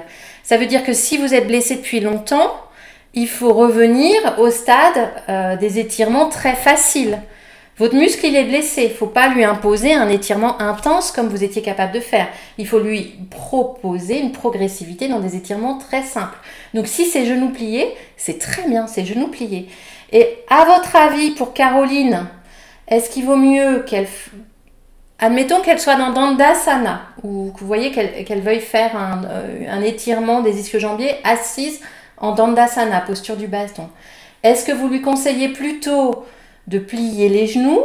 Si elle ne peut pas être en Dandasana, si elle n'a pas la possibilité physique d'être en Dandasana, jambes tendues, est-ce qu'elle a plutôt intérêt à plier les genoux ou à rétroverser un petit peu? Qu'est-ce qu'on va lui conseiller? Parce que là, Caroline, elle nous dit « j'antéverse et je ne peux pas tendre les genoux ». Oui, Laure, elle a compris, je crois. Il faut rétroverser. Eh oui, elle, il faut qu'elle rétroverse, parce que comme ça, tu vas protéger la zone de l'ischio et tu vas plutôt essayer de tendre les genoux, toi. Bon, je veux pas que tu rétroverses comme lui, quand même, ou que tu rétroverses comme lui qu'on a vu, ça quand même, parce que là, tu risquerais en plus d'avoir mal au lombaire, d'accord? Mais tu vas pas aller chercher l'antéversion, parce qu'à chaque fois que tu vas chercher l'antéversion, tu tires sur ton Yogi Butt. Tu vas étirer tes ischio-jambiers, parce qu'il faut essayer de les étirer, mais à partir des genoux. Donc tu vas partir dans un Dandasana très modeste. Tant pis. Tant pis, je suis là. Et je vais essayer d'étendre les genoux, plutôt que de vraiment chercher beaucoup d'antéversion. D'accord? Tu peux être même un peu là s'il faut. Et tu vas essayer de tendre les jambes. Bon, ça, j'imagine que tu l'as quand même. Je suis désolée, je n'ai pas la capacité physique de vous montrer beaucoup d'antéversion. Parce que moi, j'en ai pas. Il faudrait que ce soit Laure qui vous montre. Mais vous comprenez, dans la remise en étirement, on va faire les étirements d'abord des ischio-jambiers dans la partie qui ne souffre pas, c'est-à-dire à l'arrière du genou, pour toi. Merci. Je t'en prie. Et j'ai pensé à toi après, tu vas voir. Alors, tac, je regarde dans le chat. Est-ce que quelqu'un d'autre voulait dire quelque chose à ce moment-là? Mettre un support sous le bassin, oui, tout à fait, ça marche. Et Christelle nous dit, je commencerai en tailleur au début. Ouais, mais en tailleur, tu vas pas étirer beaucoup les ischios. Et puis en tailleur, quelqu'un de l'axe, il va tout de suite partir en antéversion. Or, on veut limiter l'antéversion pour pas trop tirer sur les ischios. Ok. Allez, je continue. Donc, j'en étais là, je crois. Si j'ai quelqu'un qui, au niveau postural, c'est nul, hein, la photo que j'ai trouvée, je sais, je m'en excuse, mais vous comprenez l'idée. Si j'ai quelqu'un qui, de manière générale, au niveau postural, se tient antéversé, avec un bassin penché en avant, c'est-à-dire une hanche en flexion, vous comprenez bien que ces ischio-jambiers, là, ils sont tout le temps victimes. Ils sont tout le temps en étirement, debout, pas debout, en uttanasana, pas uttanasana. D'accord? Donc, il va falloir travailler là-dessus et se demander s'il y a quelque chose qui bloque le bassin d'antéversion.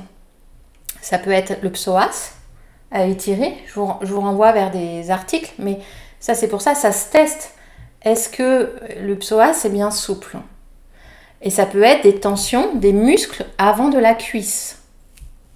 Donc, il va falloir aussi les étirer et essayer de revenir à une posture plus normale, si c'est dans la posture. Et si c'est dans la pratique du yoga où je me suis mis en tête qu'il fallait tout faire de manière très antéversée, eh bien, il va falloir repenser un peu la pratique pour juste être normo-versé, on va dire. Ok. Et ça, c'est ensuite... Alors, je ne sais pas si c'est toi, Caroline, mais il y en a une de vous quatre qui s'était blessée l'insertion des ischio-jambiers, qui m'a dit « Je me suis blessée en essayant de toucher la tête par terre dans les prasarita. » Hein. Voilà, voilà. Donc, j'ai été très volontaire dans les prasarita et je me suis rendu compte que c'est là que je me suis blessée. Donc là, je vous attire sur un point, c'est que dans les prasarita, les jambes sont écartées. Donc c'est difficile de savoir si tu t'es blessé les ischio-jambiers ou les adducteurs.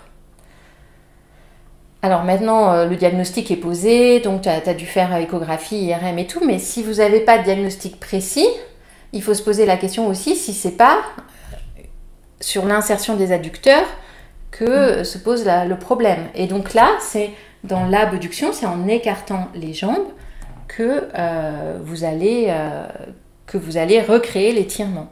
Dans le chat, Sonia me dit qu'elle s'est blessée en faisant Kurmasana, c'est la posture de la tortue. Donc là, bon, au moins Kurmasana, tu es sûr, hein, c'est une bonne flexion, hein, tu es allé très loin dans la flexion. Et effectivement, il n'y a pas d'échappatoire, hein, pour peu qu'on essaye de passer les mains dans Supta Kurmasana, là, de se bloquer. Ouais, je comprends. Donc voilà, je vous ai montré les insertions du grand adducteur. Et donc vous voyez, l'insertion, elle est sur la branche ischio-pubienne, c'est-à-dire la branche qui va de l'ischion au pubis. Si bien que c'est pas toujours évident de savoir, même vous, peut-être vous savez pas trop si dans ces prasarita, vous êtes limité par vos ischio-jambiers ou par vos adducteurs. Et je vous remontre là les insertions musculaires. Donc vous voyez, l'insertion du grand adducteur, elle est très proche de l'insertion des ischio-jambiers. Et par-dessus, on a le muscle grand fessier.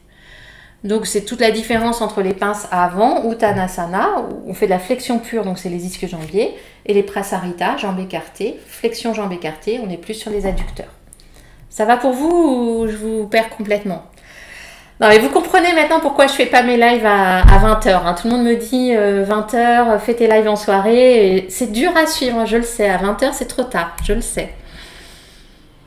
Voilà. Et les autres adducteurs, je vous signale juste qu'ils sont plus en avant. Donc les douleurs, elles sont pubiennes, elles sont sur le pubis. Et ça donne des pubalgies. Hein. Donc c'est pas le sujet du jour, mais je vous le cite pour votre culture générale. Si jamais vous avez l'impression que vos douleurs, elles sont plus liées aux adducteurs, je vous invite à lire des solutions sur la pubalgie. Alors, on arrive aux solutions. Comment contraindre moins la zone en yoga? On a déjà parlé de plier les genoux.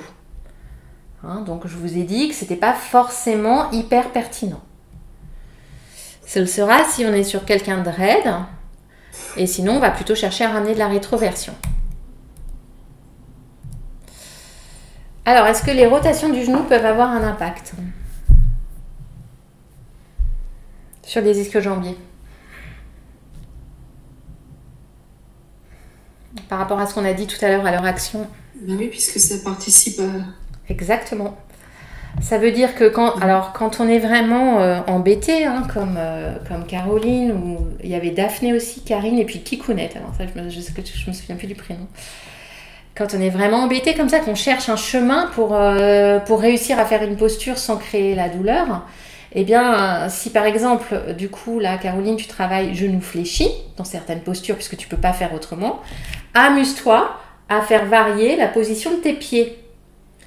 Ça fera jouer, ça changera la rotation du genou, et peut-être que tu passes sur un faisceau musculaire qui n'est pas concerné par ton yogi butt.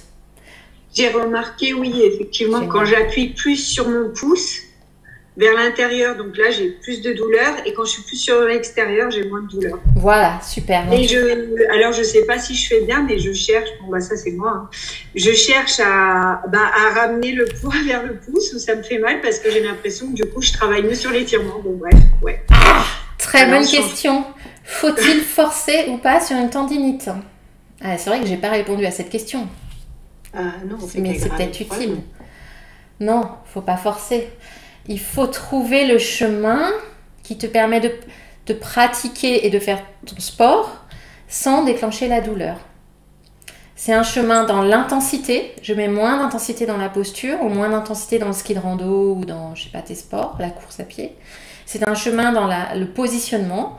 Je me mets un peu plus en rétroversion, je plie un peu plus les genoux, j'explore les rotations. C'est un chemin, surtout dans le... Voilà, Gaëlle dit mouvement doux et lent, associé à la respiration. Et il faut vraiment que tu comprennes ton yogi butt comme un petit enfant à qui tu apprends à marcher, quoi. Tu vas le faire vraiment avec douceur et tu vas trouver le chemin. Oui, certes, tu peux l'apprendre en tombant sans arrêt, tu vois, le pousser jusqu'à ce qu'il tombe et qu'il se relève. Mais c'est sans doute pas ça que tu as envie pour ton corps. Tu vas chercher... Et c'est ça qui est très subtil et c'est pour ça qu'il faut comprendre comment tu peux réussir à pratiquer sans créer la douleur. Parce que le repos, moi je vais vous en parler après, mais il y a au début, suite à la blessure, il y a une période de repos. Mais on ne va pas rester au repos pendant X mois. Donc une fois qu'on a passé la période de repos, il faut trouver le chemin pour reprendre. C'est un repos relatif. Et c'est là que c'est compliqué, surtout quand on a un mental de sportif et de gagnant. Il faut lâcher un peu là-dessus.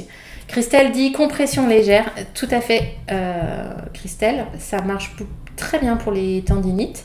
Donc, je t'invite à essayer aussi, Karine, si tu n'as pas essayé. Tu vois ce que c'est? C'est des bandes de contention qui maintiennent le corps musculaire en place.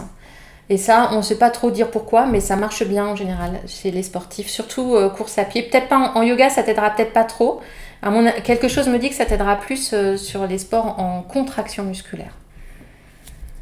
Alors ensuite, on va réfléchir à l'organisation globale de sa séance. Donc je prends toujours comme exemple la série 1 d'Ashtanga parce que je la connais très bien. Ce ne sont que des flexions avant. C'est le principe, on fait que les flexions jusqu'à ce qu'on les maîtrise. C'est-à-dire, moi, ça fait 15 ans que je fais que des flexions avant. Et puis, une fois qu'on a la maîtrise, on peut éventuellement envisager de passer à la série 2, qui ne sont que des backbends, que des extensions. Bon, ça, c'est une hérésie complète au niveau mécanique. Il vaudrait vraiment mieux faire flexion-extension au sein de la même séance. Donc, posez-vous la question. Est-ce que ma séance, elle est équilibrée? Déjà, ne serait-ce que face avant de la cuisse, face arrière de la cuisse, en contraction et en étirement. Échauffement. Qui s'échauffe avant de pratiquer le yoga? Bravo. Caroline, particulièrement là, avec la blessure. C'est vraiment important. Une salutation au soleil lente n'est en aucun cas un échauffement. S'échauffer, ça veut dire mobiliser, ça veut dire bouger toutes les articulations, mobiliser le bassin, mobiliser le genou, puis petite contraction musculaire, puis étirement doux, puis je commence ma séance. Dans les cours, Caroline, dans les cours de yoga là, auxquels tu as accès, il y a des séances d'échauffement. Hydratation, on en a parlé. Ok. Donc là, je vous donne les astuces que vous m'avez confiées quand j'ai préparé ce live. Vous m'avez donné vos petits trucs qui vous avaient aidé. Je vous les cite, mais je mets bien je vous mets bien la mise en garde, c'est que ça vous a aidé vous avec votre morphologie. Est-ce que ça aidera tout le monde? Certainement pas. Ça aide les gens qui ont la même morphologie que vous. Donc il faut que vous arriviez à faire un peu votre bilan. Donc, il y en a beaucoup d'entre vous qui ont fait de la muscu pour les ischio-jambiers, qui ont renforcé leurs ischio-jambiers, qui avaient vraiment trop étiré les ischio-jambiers et qui du coup les ont renforcés et ça les a aidés. Moi je pense que si vous êtes au début d'un yogi butt, simplement arrêter de les étirer comme une brute suffira, sans même les renforcer. Parce qu'en les renforçant, vous risquez aussi, c'est ça le problème, vous risquez de trop forcer sur la zone. Donc il faut savoir faire pour renforcer de manière, de manière progressive. Donc en yoga, ce que vous pouvez faire pour quand même les solliciter sans chercher vraiment à faire spécialement du renforcement musculaire, c'est tout ce qui est pont fessier, les guerriers, la chaise, à condition de mettre le poids sur les talons. Le danseur aussi. Le danseur, si vous ne tenez pas trop la jambe arrière avec la main, vous allez beaucoup travailler vos ischio-jambiers. Alors, je ne sais pas si je suis claire. Dans le danseur, si je porte beaucoup ma jambe avec ma main, je travaille assez peu mes ischio-jambiers. Je travaille surtout les fessiers et puis les muscles du bras, on va dire. Mais rien ne m'empêche d'être très légère dans ma manière de tenir ma jambe arrière. Je peux même le faire sans tenir mon pied à l'arrière. Auquel cas, j'ai un très bon renforcement musculaire des ischio-jambiers. Moi, dans le danseur, on m'avait appris à pousser le pied dans la main. Alors, si tu pousses le pied dans la main, tu vas contracter les quadriceps. Et donc, tu n'auras pas de renforcement musculaire des ischio-jambiers. Tu vas même plutôt les inhiber. D'accord. Là, c'est... Alors, vous voyez, c'est ça qui est génial. Hein, vous voyez qu'une consigne, ça modifie vraiment le résultat sur la posture. Hein, c'est ça qui est fou. Oui, vous vouliez dire, Pierre-Adrien? Non, je réalisais qu'effectivement, en poussant, voilà. Vous essayerez de faire la posture sans porter votre pied et vous verrez, vous sentirez les ischio-jambiers se contracter. Alors, est-ce que c'est encore la posture du danseur? Je ne sais pas. Mais c'est une manière de peut-être vous rééduquer. Et donc, pour Caroline, ou tous ceux qui souffrent d'un yogi butt, ne lâchez pas d'un coup la main, parce que c'est assez intense. Allez-y progressivement. Vous pouvez tenir un peu votre pied à l'arrière et relâcher progressivement. Voilà, ça être fin. Ok. J'avais une question par rapport au yogi butt. Là, dans l'assise, quand on est en assise tailleur classique, comment ça se passe quand on a un yogi butt? Est-ce que ça tire? Est-ce que ça déclenche la douleur? Est-ce que je peux demander à celles qui en ont de répondre comme ça sera mieux. Normalement, ça ne tire pas, mais peut-être que le contact du sol, ça fait mal, si c'est possible. Est-ce que Au départ, contact du sol difficile, et puis après, non, après ça ne gêne pas. Ok.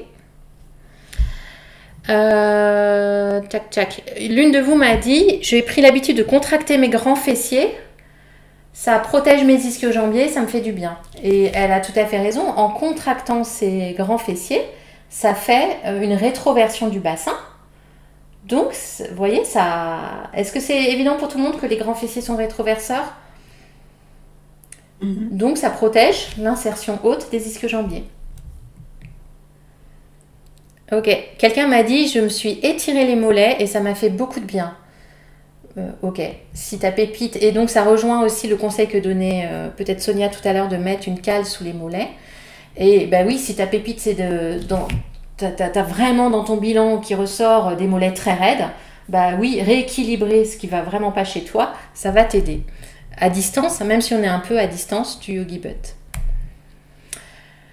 Alors, moi je vous donnerais comme conseil, puisque vous avez un avantage sur le footballeur. Ah, c'est nul ce que je dis. C'est vraiment des idées reçues de base, des fausses croyances de base. C'est pour vous réveiller un peu. Votre avantage, à mon avis, sur le footballeur, au niveau des yogi butt, c'est que vous savez faire la différence entre je contracte et j'étire et je relâche la zone. Vous avez une bonne visualisation du placement de votre bassin.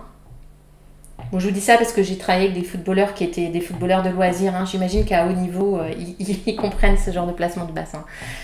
Mais vous avez une très bonne conscience corporelle. Donc déjà, essayez de vous dire, j'ai mal là, à ce tendon que je visualise bien maintenant, ce morceau de caoutchouc là, que je repère dans le poulet, qui est trop inflammatoire, et je dois détendre cette zone. Je ne dois ni la solliciter en contraction, ni en étirement. Comment je peux détendre la zone? Et là, vous allez trouver vos ruses. Est-ce que c'est en contractant la face avant dans la posture? Est-ce que c'est en poussant le pied dans la posture du danseur? Vous allez trouver des ruses comme ça, mais essayez de trouver du relâchement dans la zone. Et ensuite, vous allez bilanter. Donc moi, je vous ai proposé de bilanter la raideur sur les ischio-jambiers. S'ils sont hypertoniques ou trop souples. La mobilité du bassin. Est-ce que vous bougez bien vers l'antéversion et vers la rétroversion, ou est-ce qu'il y a des raideurs dans une mobilité? Est-ce qu'il y a des douleurs dans le genou? Est-ce qu'il est bien axé? Est-ce qu'il part en récurvatum ou pas? Et puis le quadriceps, trop tonique ou souple? Voilà. Les adducteurs et vos blessures basses passées. En général, c'est un bon moyen de se dire, si à 10 ans vous êtes fait un claquage du mollet et que maintenant vous avez un yogi butt, il est probable qu'il faille étirer beaucoup encore le mollet. Il est probable que cette blessure ancienne, elle soit en partie responsable dans votre organisation de ce yogi butt. Voilà. Et puis, je voulais vous lire le témoignage d'une des 4 élèves qui disait qu'elle avait une tendinopathie calcifiante du tendon du long biceps fémoral. Elle se traîne cette douleur depuis des mois, qui s'est aggravée il y a quelques semaines au moment où je m'entraîne pour une course de 10 km. Je précise aussi que ça arrive, écoutez bien, c'est assez incroyable, là où j'ai eu une ablation d'un grain de beauté qui m'a empêché de m'étirer pendant 3 semaines. Et c'est donc ce manque d'étirement pendant 3 semaines et la reprise, et quand j'ai repris les étirements plus tôt, et l'entraînement à la course à pied que c'est arrivé. Donc vous voyez, comme un événement tout à fait anodin, comme le retrait d'un grain de beauté, qui a créé une cicatrice sur la peau avec l'impossibilité de s'entraîner, a été vecteur d'un déséquilibre en fait. Et en fait, là, l'erreur, ça a juste été de ne pas être assez progressif dans la reprise. Alors, le traitement médical habituel, c'est du repos. On vous met au repos, en général, au minimum 3 semaines, repos sportif, de la glace, soit des anti-inflammatoires en local, type Ketomgel, vous voyez, soit, moi je vous conseille plutôt des baumes aux huiles essentielles, donc de la Golterie, l'hélicryse, pardon, je crois que j'ai oublié le E, le romarin, c'était Conf. On vous prescrira probablement de la kiné, et ce que vous avez de très important à faire avec votre kiné, c'est de lui dire « Qu'est-ce qui ne va pas chez moi? C'est quoi mes pépites?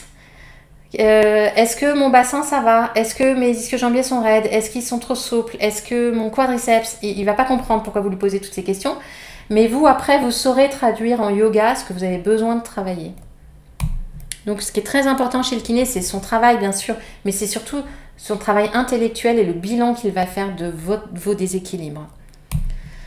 Donc après, le kiné, souvent, il masse avec un truc qui s'appelle le massage transverse profond. Donc c'est un massage assez douloureux, hein. Je ne sais pas si vous en avez fait.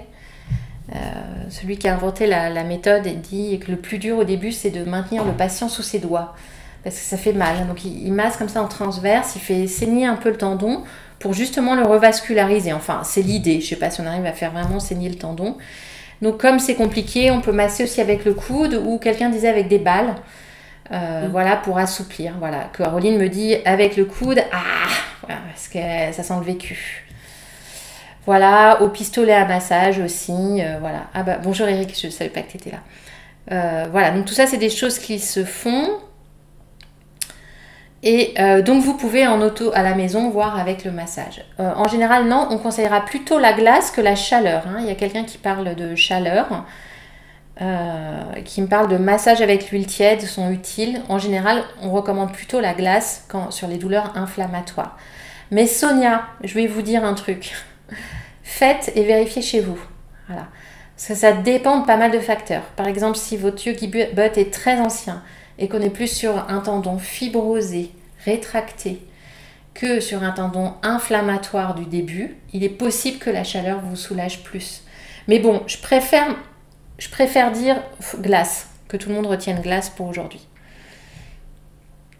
Ensuite, en kiné, on a le protocole de Stanish. Alors, le protocole de Stanish, C'est un travail spécifique sur le tendon, c'est un travail excentrique. Je ne vais pas me lancer là-dedans aujourd'hui, hein, pour ceux qui me connaissent en anatomie. Vous savez que le travail excentrique, c'est pas votre passion. Hein, ça a été dur à comprendre. On peut dire, oui, Gaëlle rigole, on peut faire le quiz si vous voulez, mais non, pas tout le monde me dit non, on ne fait pas le quiz. Retenez quelque chose de simple du coup. D'abord, le protocole de Stanich, si vous souffrez d'un Yogi Butt et que vous voulez vous en créer un, c'est facile, vous trouverez partout sur internet, protocole de Stanich, vous allez le trouver. Ensuite, ce qu'il faut comprendre, c'est que c'est le travail freinateur qui est intéressant. C'est le travail où j'évite de tomber. Donc, dans Utkatasana, c'est quand je descends.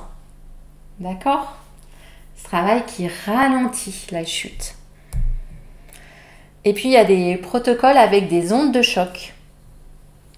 Hein, donc, il y en a parmi vous là qui ont commencé et qui ont trouvé que c'était vraiment très bien, très efficace en quelques séances.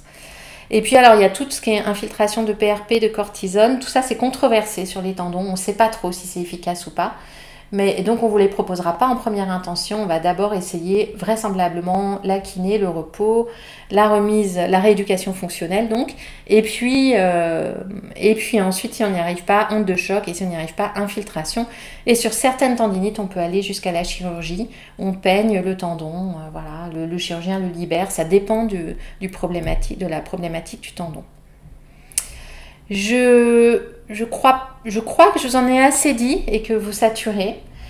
Mais je vous conseille de regarder cette vidéo-là, qui est une...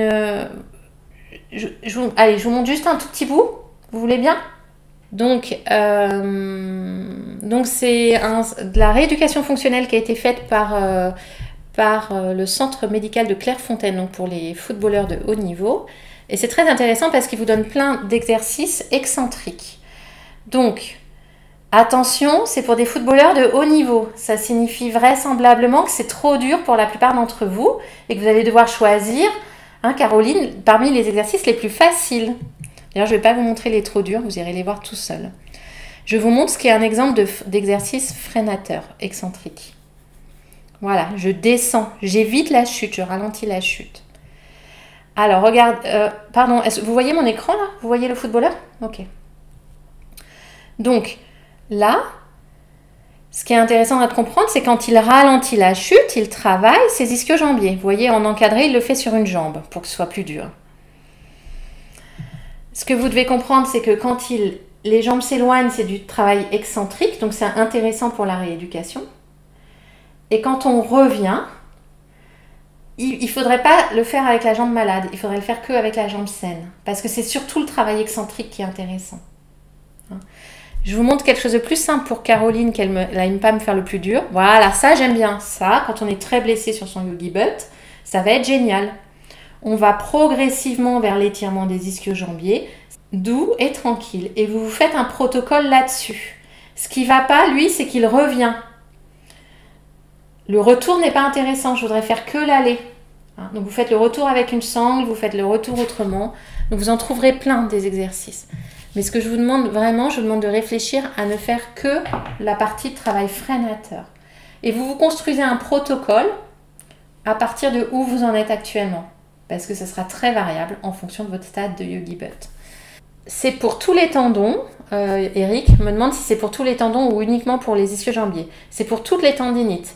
Et d'ailleurs, ce n'est pas spécifiquement pour les ischio-jambiers. Hein. Il a été plutôt conçu pour les tendinites d'Achille. Donc vous trouverez des protocoles tout faits pour les tendinites d'Achille. Pour les ischio-jambiers, vous n'en trouverez pas des tout faits. Mais de toute façon, moi j'ai réfléchi à vous en faire un, mais je préfère ne pas vous le faire parce que ça dépend trop de votre état actuel. Alors, c'est une contraction musculaire, Gaëlle, dans tous les cas, c'est une contraction musculaire. C'est le muscle se contracte, mais en s'étirant en même temps. Et c'est cette propriété mécanique qui fait que ça fait cicatriser plus particulièrement le tendon. Moi, je voudrais juste te demander, parce que c'est marrant tout ce que tu as proposé pour soulager, pour travailler ça. Ça ressemble à ce qu'on m'a fait faire pour mon aponévrose plantaire. Ben oui. Et Et alors moi, bizarrement, alors les ondes de choc, ça a été catastrophique. Ça n'a pas marché du tout. Je pratiquais cette année, j'avais trouvé quelque chose sur Internet parce que c'était pendant le confinement et ça m'avait soulagée. J'avais vu un kiné qui proposait des exercices pour ça, je l'avais fait, ça m'avait bien aidé. Et ce qui m'a vraiment réglé mon problème, et je ne sais pas si ça peut fonctionner pour le body butt, j'ai fait de l'acupuncture. Alors, tiens, bah justement, il y avait une des 4 élèves là qui avait mal, qui avait fait de l'acupuncture aussi, et pour elle, ça l'avait pas aidé pour l'instant. Oui, c'est Caroline, et pour l'instant, ça l'avait pas aidé. Elle a fait de l'ostéopathie aussi. Oui, franchement, on pourrait en parler pendant 8 jours, hein, tellement il y a on pourrait parler de plein de choses. Donc, l'acupuncture, je valide, ça vaut le coup d'essayer. L'ostéopathie, indispensable pour moi. Bah, alors, évidemment, on comprend que c'est mon corps de métier initial, donc j'y suis plus sensible qu'à l'acupuncture. Mais ostéopathie, inévitable pour moi. D'abord, tu vérifies que le bassin est bien, quoi, qu'il n'y a pas de lésion au niveau du bassin, le genou. Et pareil, quand tu vas chez l'ostéo, c'est pas que lui qui traite. À la fin, tu lui dis, c'est quoi ma pépite? Qu'est-ce que je dois travailler? C'est quoi mon vrai problème, hein? Si vous aviez un exercice à me donner, lequel vous me donneriez? Sur quoi je suis vraiment mauvais? Qu'est-ce que je dois améliorer, quoi? Et ton aponevrosite plantaire, oui, bah, on pourrait faire un jour un webinaire là-dessus. Hein, c'est pareil, c'est une maladie de toute la chaîne postérieure. Hein. Donc c'est la chaîne postérieure aussi, sous le pied, certes, mais c'est quand même la chaîne postérieure.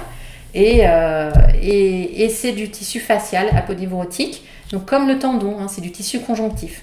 Du fait que je sois hyperlaxe, au niveau...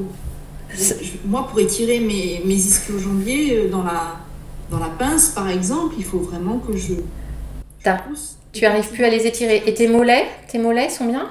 Non, les mollets, c'est pareil. Et le pied aussi est très laxe? Très laxe. Alors, dans ce cas, il faut renforcer. Il faut travailler la proprioception. Est-ce que tu as vu les petites plaquettes pour les pieds? Dominique, je m'excuse, je ne sais plus dans quelle promo tu es.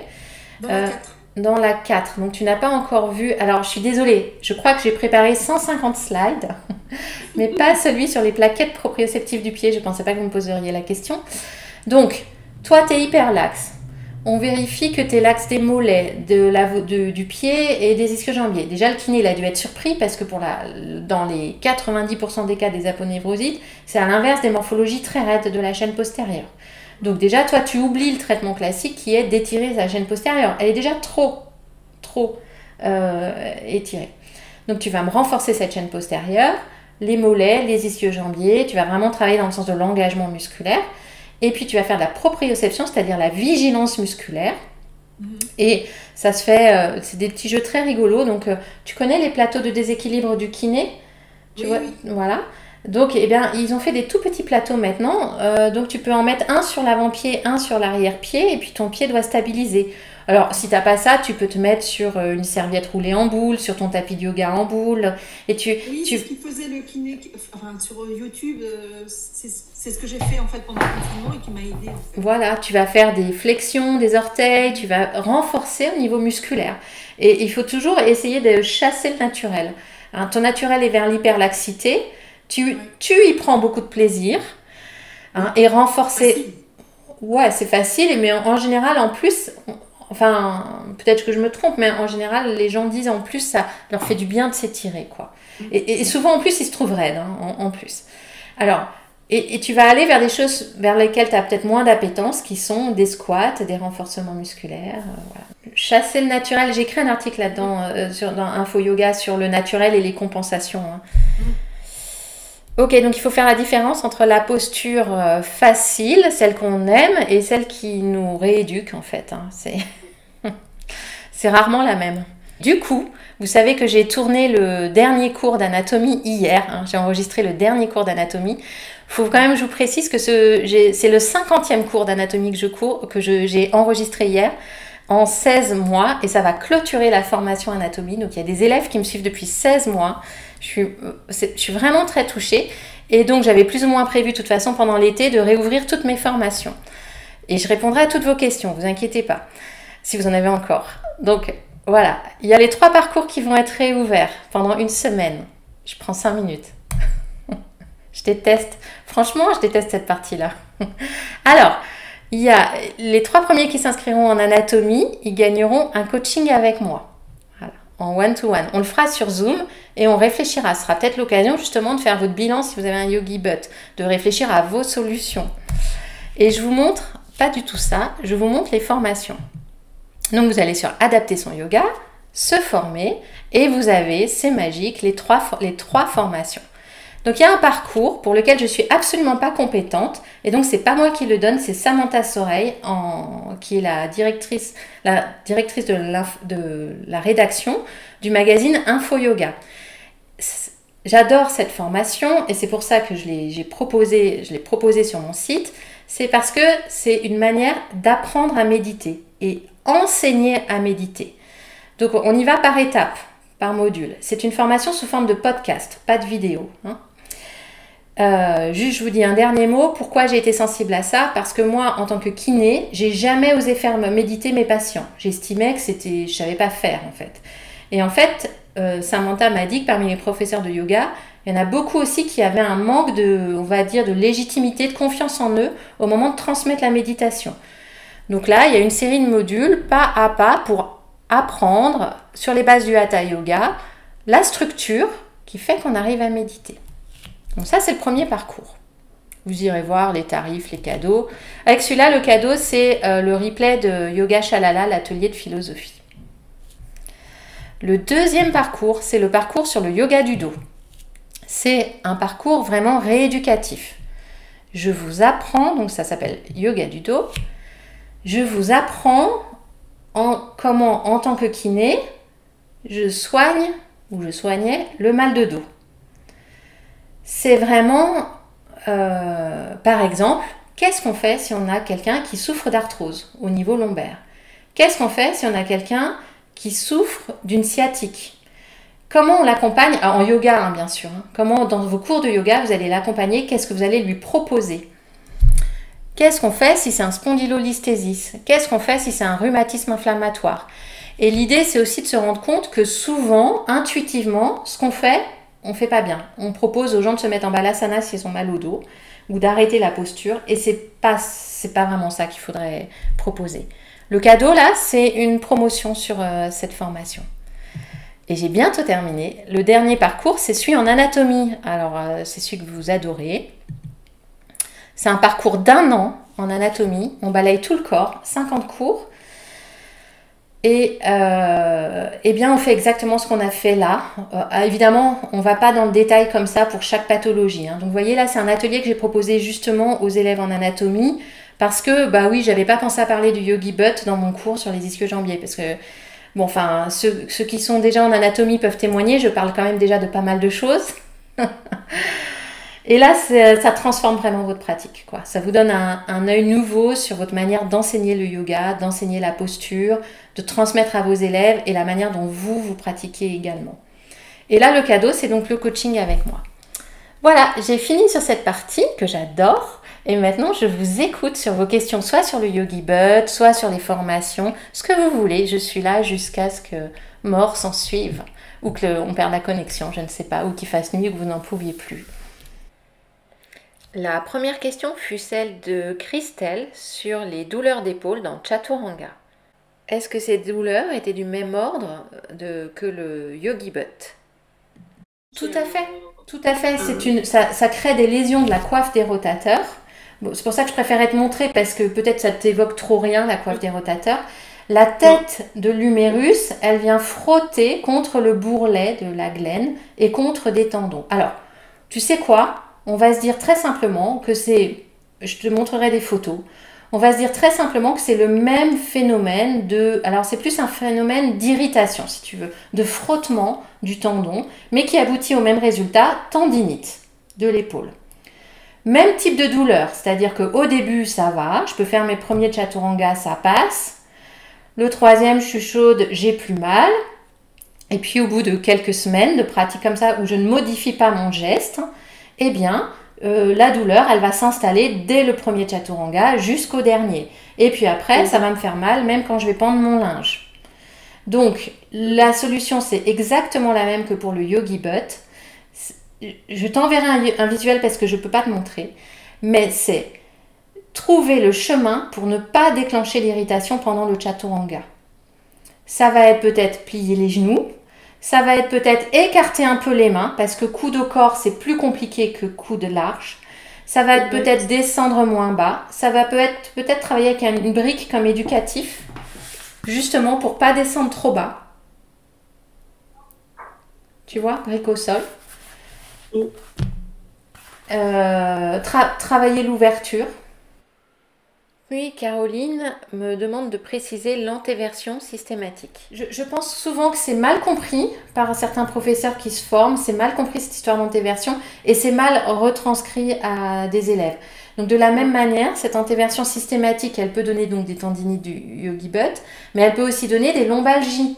Parce que si on a un peu d'arthrose, être tout le temps en antéversion, ça ne va pas non plus. Hein, donc, il ne faut pas croire que tout le monde soit soulagé par l'antéversion, même ceux qui ont mal au dos. Oui, alors pour la pince debout, moi j'ai des 90% des personnes qui sont raides dans mes cours, normalement souples on va dire, et je la guide toujours avec les genoux légèrement fléchis et la flexion depuis les hanches. Très bien. Dans un souci justement de protection entre guillemets des lombaires. Voilà. Donc ça c'est correct. C'est parfait. En disant faites comme si vous vouliez que la poitrine aille sous les genoux, quelque chose Exactement. Comme ça. C'est parfait. Et je t'invite, ouais. Mais en revanche pour une personne qui serait souple comme moi, très souple. L'axe, donc on va employer. Ça colle pas ça. Ça colle pas. Bah non, évite. Va, même guide plutôt dans la tête une rétroversion. Il y a peu de chances que tu ailles vraiment en rétroversion, mais juste pour avoir un rachis aligné. Je t'invite à re-regarder, Caroline, puisque toi, tu avais fait la formation lombalgie, hein, si je ne me trompe pas. Tu re-regardes la formation découverte sur... cette formation découverte dans laquelle j'explique la différence entre le morphotype raide, le morphotype hyperlaxe, et comment on les guide différemment quand ils ont mal au dos. Hein, cette formation, vous l'avez dans la formation anatomie et vous l'avez dans la formation lombalgie. Et réécoute la partie sur l'hyperlaxité. Okay, de temps en temps, c'est bien une petite piqûre de rappel. Ouais, je te remercie. C'est moi qui te remercie. Alors, je vois une question dans le chat. Il y a Alexandra qui me dit, pour les tendinopathies des poignets, comment travailler en excentrique? Alexandra, si tu veux, tu m'envoies un email et je t'enverrai des tutoriels. Mais en général, c'est avec on prend une haltère ou un sac et puis on retient la descente du sac. Hein, donc ça, c'est pour une tendinite, par exemple, une épicondylite, un tennis elbow. Voilà, je vais venir là. Tu me diras plus précisément de quelle tendinite tu souffres, Alexandra, et à quel endroit tu as mal. Et on cherchera ton protocole. Et c'est très connu, protocole de Stanisch pour les tendinites du poignet. Et vous allez trouver votre progression comme ça. Et la glace va être très efficace sur le poignet parce que le tendon est vraiment sous-cutané. Hein, donc ça va être facile. Les patients sous-estiment souvent l'utilité de glacer. Voilà, et tiens, je ne l'ai pas dit, mais si après, en réécoutant l'atelier et en pratiquant chez vous, vous avez des questions, vous n'hésitez pas, hein, j'aime beaucoup vous répondre. Ça me fait comprendre beaucoup de choses et je sais aussi ce que je dois vous transmettre ensuite. Et concernant la formation anatomie, elle n'est pas ouverte tout le temps. Là, tu la réouvres et après tu la refermes. Ouais, je la ouvre pour 7 jours et après je la referme. Alors, je vais vous montrer. Voilà, j'y arrive. Allez, je vous montre un cours que j'aime beaucoup, mais je vous montre celui que vous voulez. Hein. Moi, j'aime beaucoup le cours sur le diaphragme. Donc, vous voyez le cours sur le diaphragme. Il y a une vidéo qui dure 59 minutes sur le diaphragme. Donc, c'est quand même un gros cours. Je vous la lance. Bonjour et bienvenue pour ce... Quand on fera le moment. Voilà, donc... je vous raconte tout le diaphragme. Nerf phrénique, ça veut dire que le... Voilà. Donc, c'est des cours enregistrés. C'est pas comme aujourd'hui. C'est des cours que j'ai enregistrés. Ça veut dire que je les ai montés. Ça veut dire que ce que j'avais pas bien réussi, ce ou quoi j'ai dit où j'ai perdu du temps, je l'ai coupé et j'ai repensé et j'ai réécouté, voir si c'était facile à comprendre. Et il y a un travail de montage derrière. C'est pas du brut ou du live comme aujourd'hui où des fois ça peut être un peu poussif, même si je m'améliore. Après, vous avez l'audio. Donc la vidéo, vous ne pouvez pas la télécharger. Hein. La vidéo, c'est que du streaming. Ça veut dire que vous devez être connecté à Internet pour l'écouter. Mais certains, des fois, ont des mauvaises connexions quand ils sont à la campagne ou je ne sais pas où. Donc, ils préfèrent écouter l'audio. L'audio, vous pouvez le télécharger. Ensuite, par exemple, là, je vous ai mis aussi une vidéo en 3D du diaphragme parce que c'est très dur à comprendre. Donc une fois que vous avez compris en 2D avec moi, je vous ai mis une vidéo qui n'est pas une vidéo à moi, donc vous la regardez sur YouTube, mais moi je vous la commente en bas. Je vous explique, je vous dis stop, tu t'arrêtes à tel endroit, voilà. Ensuite, il y a la fiche à trous. Alors on va voir ensemble ce que c'est. Donc je vous propose de compléter. Alors quelle est la forme globale du diaphragme? Donc vous avez compris, il faut répondre méduse ou parachute. Et je vous pose des questions comme ça sur l'ensemble du cours. Et ça vous fait une synthèse en fait de ce que vous devez retenir sur le cours. Ensuite, je suis sympa, je vous donne les réponses. Bon, l'avantage quand même, c'est que ça vous fait en 2 pages l'essentiel de ce qu'il faut retenir sur le diaphragme, par exemple. Ensuite, vous avez le support écrit du cours. Ça, c'est pour chaque cours, hein. Donc ça, ce sont les fichiers audio, mais ce qui est important, c'est le support écrit. Alors ça, c'est plébiscité par tout le monde. Vous voyez le temps de chargement, ça veut dire qu'à chaque fois, il y a 15 pages minimum. Alors, c'est pas le volume qui est important, mais c'est qu'il y a beaucoup de schémas. Alors, vous allez voir. Ah oui, j'ai choisi le bon là. Ils sont tous pareils, hein, les cours. Hein. J'ai pas choisi celui-là parce qu'il est meilleur que les autres. Hein. Ils sont tous faits pareil. La seule chose, c'est qu'ils n'ont pas tous les vidéos 3D par contre. C'est vrai que j'ai mis des vidéos 3D que pour, parce que c'est quand même dense, que pour les parties du corps qui étaient très compliquées à comprendre comme le diaphragme. Donc voilà, vous voyez, il y a une assistante là qui a rédigé tout ce que j'ai dit à l'oral, qui a rédigé. Alors je peux vous dire qu'elle est devenue forte en anatomie. Hein. Elle vous a mis des légendes, voilà, on parle des chakras du coup, avec le diaphragme. Voilà. Et vous recevez un cours par semaine, avec des moments où il y a des pauses. Alors, moi, je souhaite vraiment cette formation évolutive. Donc, ça veut dire que je demande aux élèves un peu ce qu'ils aiment comme pause. Alors, il semblerait, là, je suis en train de les sonder justement, qu'ils préfèrent, par exemple, après avoir fait le bloc... estomac, intestin et duodénum, on fait une pause d'une semaine ou 2. Voilà. Plutôt qu'une grande pause d'1 mois à la fin du tronc, ils préfèrent régulièrement, au bout de 3-4 cours, une pause d'1 ou 2 mois. Alors oui, c'est précis, Alexandra, vous dites, Alexandra, ouais, la formation, elle est complète. Il n'y a personne qui m'ait jamais dit c'est trop simple, j'apprends rien. Ça, on m'a jamais fait ça comme retour. Voilà, par contre, je vous le dis honnêtement, c'est de l'anatomie. Alors, c'est quand même de l'anatomie. Je rentre pas trop dans des détails du genre, je décris pas la crête osseuse ou ce genre de choses. Hein. C'est de l'anatomie adaptée au yoga. Donc, je reste quand même assez vague sur l'anatomie. Parce que vous n'avez pas appris ce que ça pouvait être vraiment l'anatomie, mais l'omoplate, par exemple, on peut gratter 3 pages sur la forme de l'os triangulaire. Est-ce qu'il est creusé? Est-ce qu'il est convexe? Comment fait la crête? Bon, ça ne nous intéresse pas du tout. Voilà. Donc, ça, c'est la partie que vous gérez. Vous recevez une fois par semaine un cours en vidéo avec le support écrit. Si vous prenez du retard, on s'en fiche complètement parce que la formation n'est pas limitée dans le temps. La seule chose, c'est que ce qui est bien, c'est que quand vous commencez un petit groupe d'élèves, ce qui est sympa, c'est de vous suivre et que vous fassiez les salons de révision en même temps. Donc, si vous prenez trop de retard, après, vous n'allez plus être avec les mêmes pour les salons de révision. Mais c'est absolument pas grave, il y a des salons de révision tout le temps. Donc, je vous montre ce qu'est un salon de révision. C'est collaboratif. Donc, vous voyez, aujourd'hui... Ça, c'est le planning des salons. Donc, c'est une élève, donc là, par exemple, c'est Isabelle, qui a décidé de faire un salon de révision aujourd'hui à 12h30 sur le cours 16-17 œsophagie et ostomat. Elle l'a mis en ligne, elle a un lien et tous ceux qui souhaitent participer se connectent. Le jeudi, par exemple, voilà, ce jeudi à 8h30, ce sera le salon de Michel. Il y a le salon de Claudio aussi, tiens, qui n'est pas affiché. Donc voilà, je vous montre, hein, il y en a très régulièrement, hein, puisqu'il y a une centaine d'élèves dans la formation. Il y a 5 promos, donc il y a très régulièrement des salons et vous êtes libre d'en organiser quand vous voulez. Il y a des gens qui sont en Californie, il y a des gens qui sont en Asie, il y a des gens qui sont au Québec. Donc voilà, on cherche un horaire qui convienne à la majorité. Est-ce que vous avez des questions? Et puis il y a le groupe Facebook, donc je montre pour Alexandra le groupe Facebook.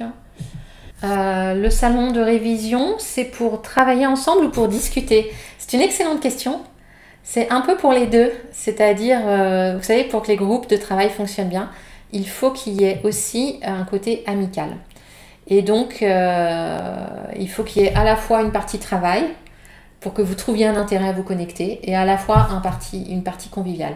Et pour vous donner un ordre d'idée, les gens de la promo 1, ils prennent tellement de plaisir depuis 16 mois. Alors, on n'a pas commencé tout de suite les salons, mais là, ça fait au moins 1 an qu'ils se réunissent une fois par semaine.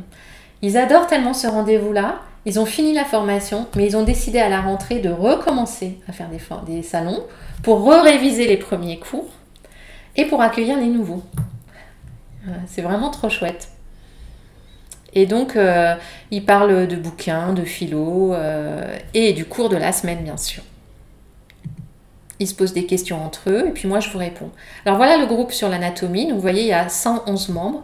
Il y a plus de personnes dans la formation anatomie, mais tout le monde ne veut pas venir sur le groupe Facebook. Donc, vous voyez le questionnaire de satisfaction. Alors voilà, par exemple, on a une question de Cécile. Donc, vous verrez que Cécile, elle aime bien poser des questions. Je travaille le chapitre 31 sur les adducteurs. Elle a fait une petite recherche sur Internet et elle se demande, elle trouve bizarre la réponse qu'elle a trouvée. Donc, elle me demande si ça fait vraiment travailler les adducteurs. Et elle avait raison, ça ne faisait pas travailler les adducteurs. Cécile, encore, elle ne comprenait pas la rotation de hanche. Donc, elle m'a posé la question. Et puis, vous voyez, tout le monde a répondu. Sylvie, elle expose le cas d'une élève qu'est-ce qu'elle a son élève déjà, je ne me souviens plus. Elle avait mal au dos et elle demandait des conseils pour la prendre en charge. Voilà. Je pense que je vous ai présenté... vous allez me demander le tarif, en toute logique. Alors, le tarif, je garde le même tarif, j'ai oublié de vous dire. J'ai décidé de ne pas l'augmenter parce que je suis trop contente d'avoir fini le tournage. Donc, j'avais envie de fêter ça. C'est 697 € en payant en une fois ou 77 € en payant en 10 fois. Attention, les mensualités vous engagent. C'est important, je ne veux pas vous mettre dans le rouge. Voilà, vérifiez bien votre capacité à régler les mensualités avant de me rejoindre. Avez-vous des questions? Alors oui, aussi... Donc des ateliers comme ça, j'en fais qui sont réservés aux élèves. Un par trimestre au minimum, voilà, je sais pas trop, je compte pas trop. Ça peut être sur des choses variées. Et puis, par exemple, l'atelier qu'on a fait aujourd'hui sur le YogiButt, pour tout le monde, il va être en ligne 8 jours et après je le retire. Mais par contre, il sera en ligne en permanence sur la formation anatomie.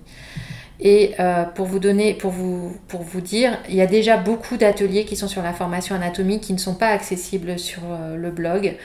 Il y a par exemple, vous voyez, j'ai donné un cours d'Ashtanga où j'expliquais en fait pourquoi j'ai choisi l'Ashtanga à mon niveau de prof débutante en Ashtanga, d'accord, hein, je suis en train de me former. Il y a un live par exemple surtout sur la flexion. Voilà. J'ai fait un live de 2 heures sur la flexion, le corps en flexion. Il y a avec beaucoup de lecture de corps. Bon, tout ça, c'est des choses que j'ai plus ou moins partagées sur le web, mais pas forcément à tout le monde. Voilà, par exemple, Alexandra, tu me dis que tu avais regardé mon webinaire sur le dos. Donc, celui-là, il y est aussi. Je ne sais plus où il est, mais il y est. Voilà. Enfin, bref, il y a du contenu, il n'y a pas de doute là-dessus. Et une fois que vous êtes rentré dans la formation, vous n'en sortez plus. Finalement, vous payez 700 € pour rentrer dans la formation. Il y a des gens qui sont dedans depuis 16 mois. Et à chaque fois, ça ne fait que rajouter des contenus. Et voilà. Est-ce que vous avez des questions? Excuse-moi, parce qu'en fait, j'ai une coupure internet. Juste le temps d'expliquer le fonctionnement des salons. En fait, on rejoint les salons. S'il y en a un qui nous plaît à tel horaire, par exemple, je vois lundi à 12h30, il y a un thème qui est donné sur ce salon et je le rejoins, c'est ça? Exactement. Donc, tu vois, Isa, là, elle faisait le cours sur le diaphragme, cours 13. Ouais. Et donc, si tu as écouté le cours 13, moi, ce que je vous demande juste, c'est d'avoir écouté le cours avant d'y aller. Parce que sinon, c'est pas productif pour ceux qui sont là. Oui, donc là, par exemple, il y avait quoi? Il y en avait un sur le cours 4, il y en avait un sur cours 4 et 9. Vous voyez, la même promotion, ils ont fait 2 groupes. Parce qu'il y a un groupe où ils sont en mode on veut travailler vite, efficace et fort. Et il y a un groupe où ah non, nous, on préfère prendre un peu plus notre temps, on a un peu plus de mal avec le vocabulaire anatomique, on préfère parler simple. et nous rassurer, on prend notre temps. Donc voilà, il y avait même trois groupes. Après, ça c'est sur la base de l'enthousiasme de chacun. Donc il me faut des volontaires pour organiser ces salons. Alors il y en a toujours, hein. Il y en a dans chaque promo, il y en a. Comme toutes les formations, il y a une garantie de 14 jours. Vous essayez, si ça ne vous convient pas, si ce n'était pas ce que vous cherchiez, vous me dites. Et si c'est, voilà, on en parle. Voilà. Tous les élèves saluent, c'est un peu délicat de dire ça, mais un, le fait que je réponds rapidement aux commentaires, et deux, le fait que je suis là pour les aider. Par exemple, qu'est-ce qu'il y a eu ? Il y a eu, voilà, par exemple, il y avait une élève qui avait une grossesse qui se passait pas très bien, elle a dû arrêter un petit peu et elle voulait reprendre après. Alors oui, je l'aide et je la mets en rapport avec des gens dans une promotion ultérieure. Voilà, donc je suis là pour vous, hein. Je me contente pas de vous faire rentrer dans cette formation. Donc c'est une formation en ligne mais quand même connectée, c'est vraiment important pour moi. Bon, visiblement c'était clair. Et si vous avez encore des questions, je suis là. Sinon, on va clôturer peut-être. Oui. Merci. Merci Muriel. Merci pour votre patience.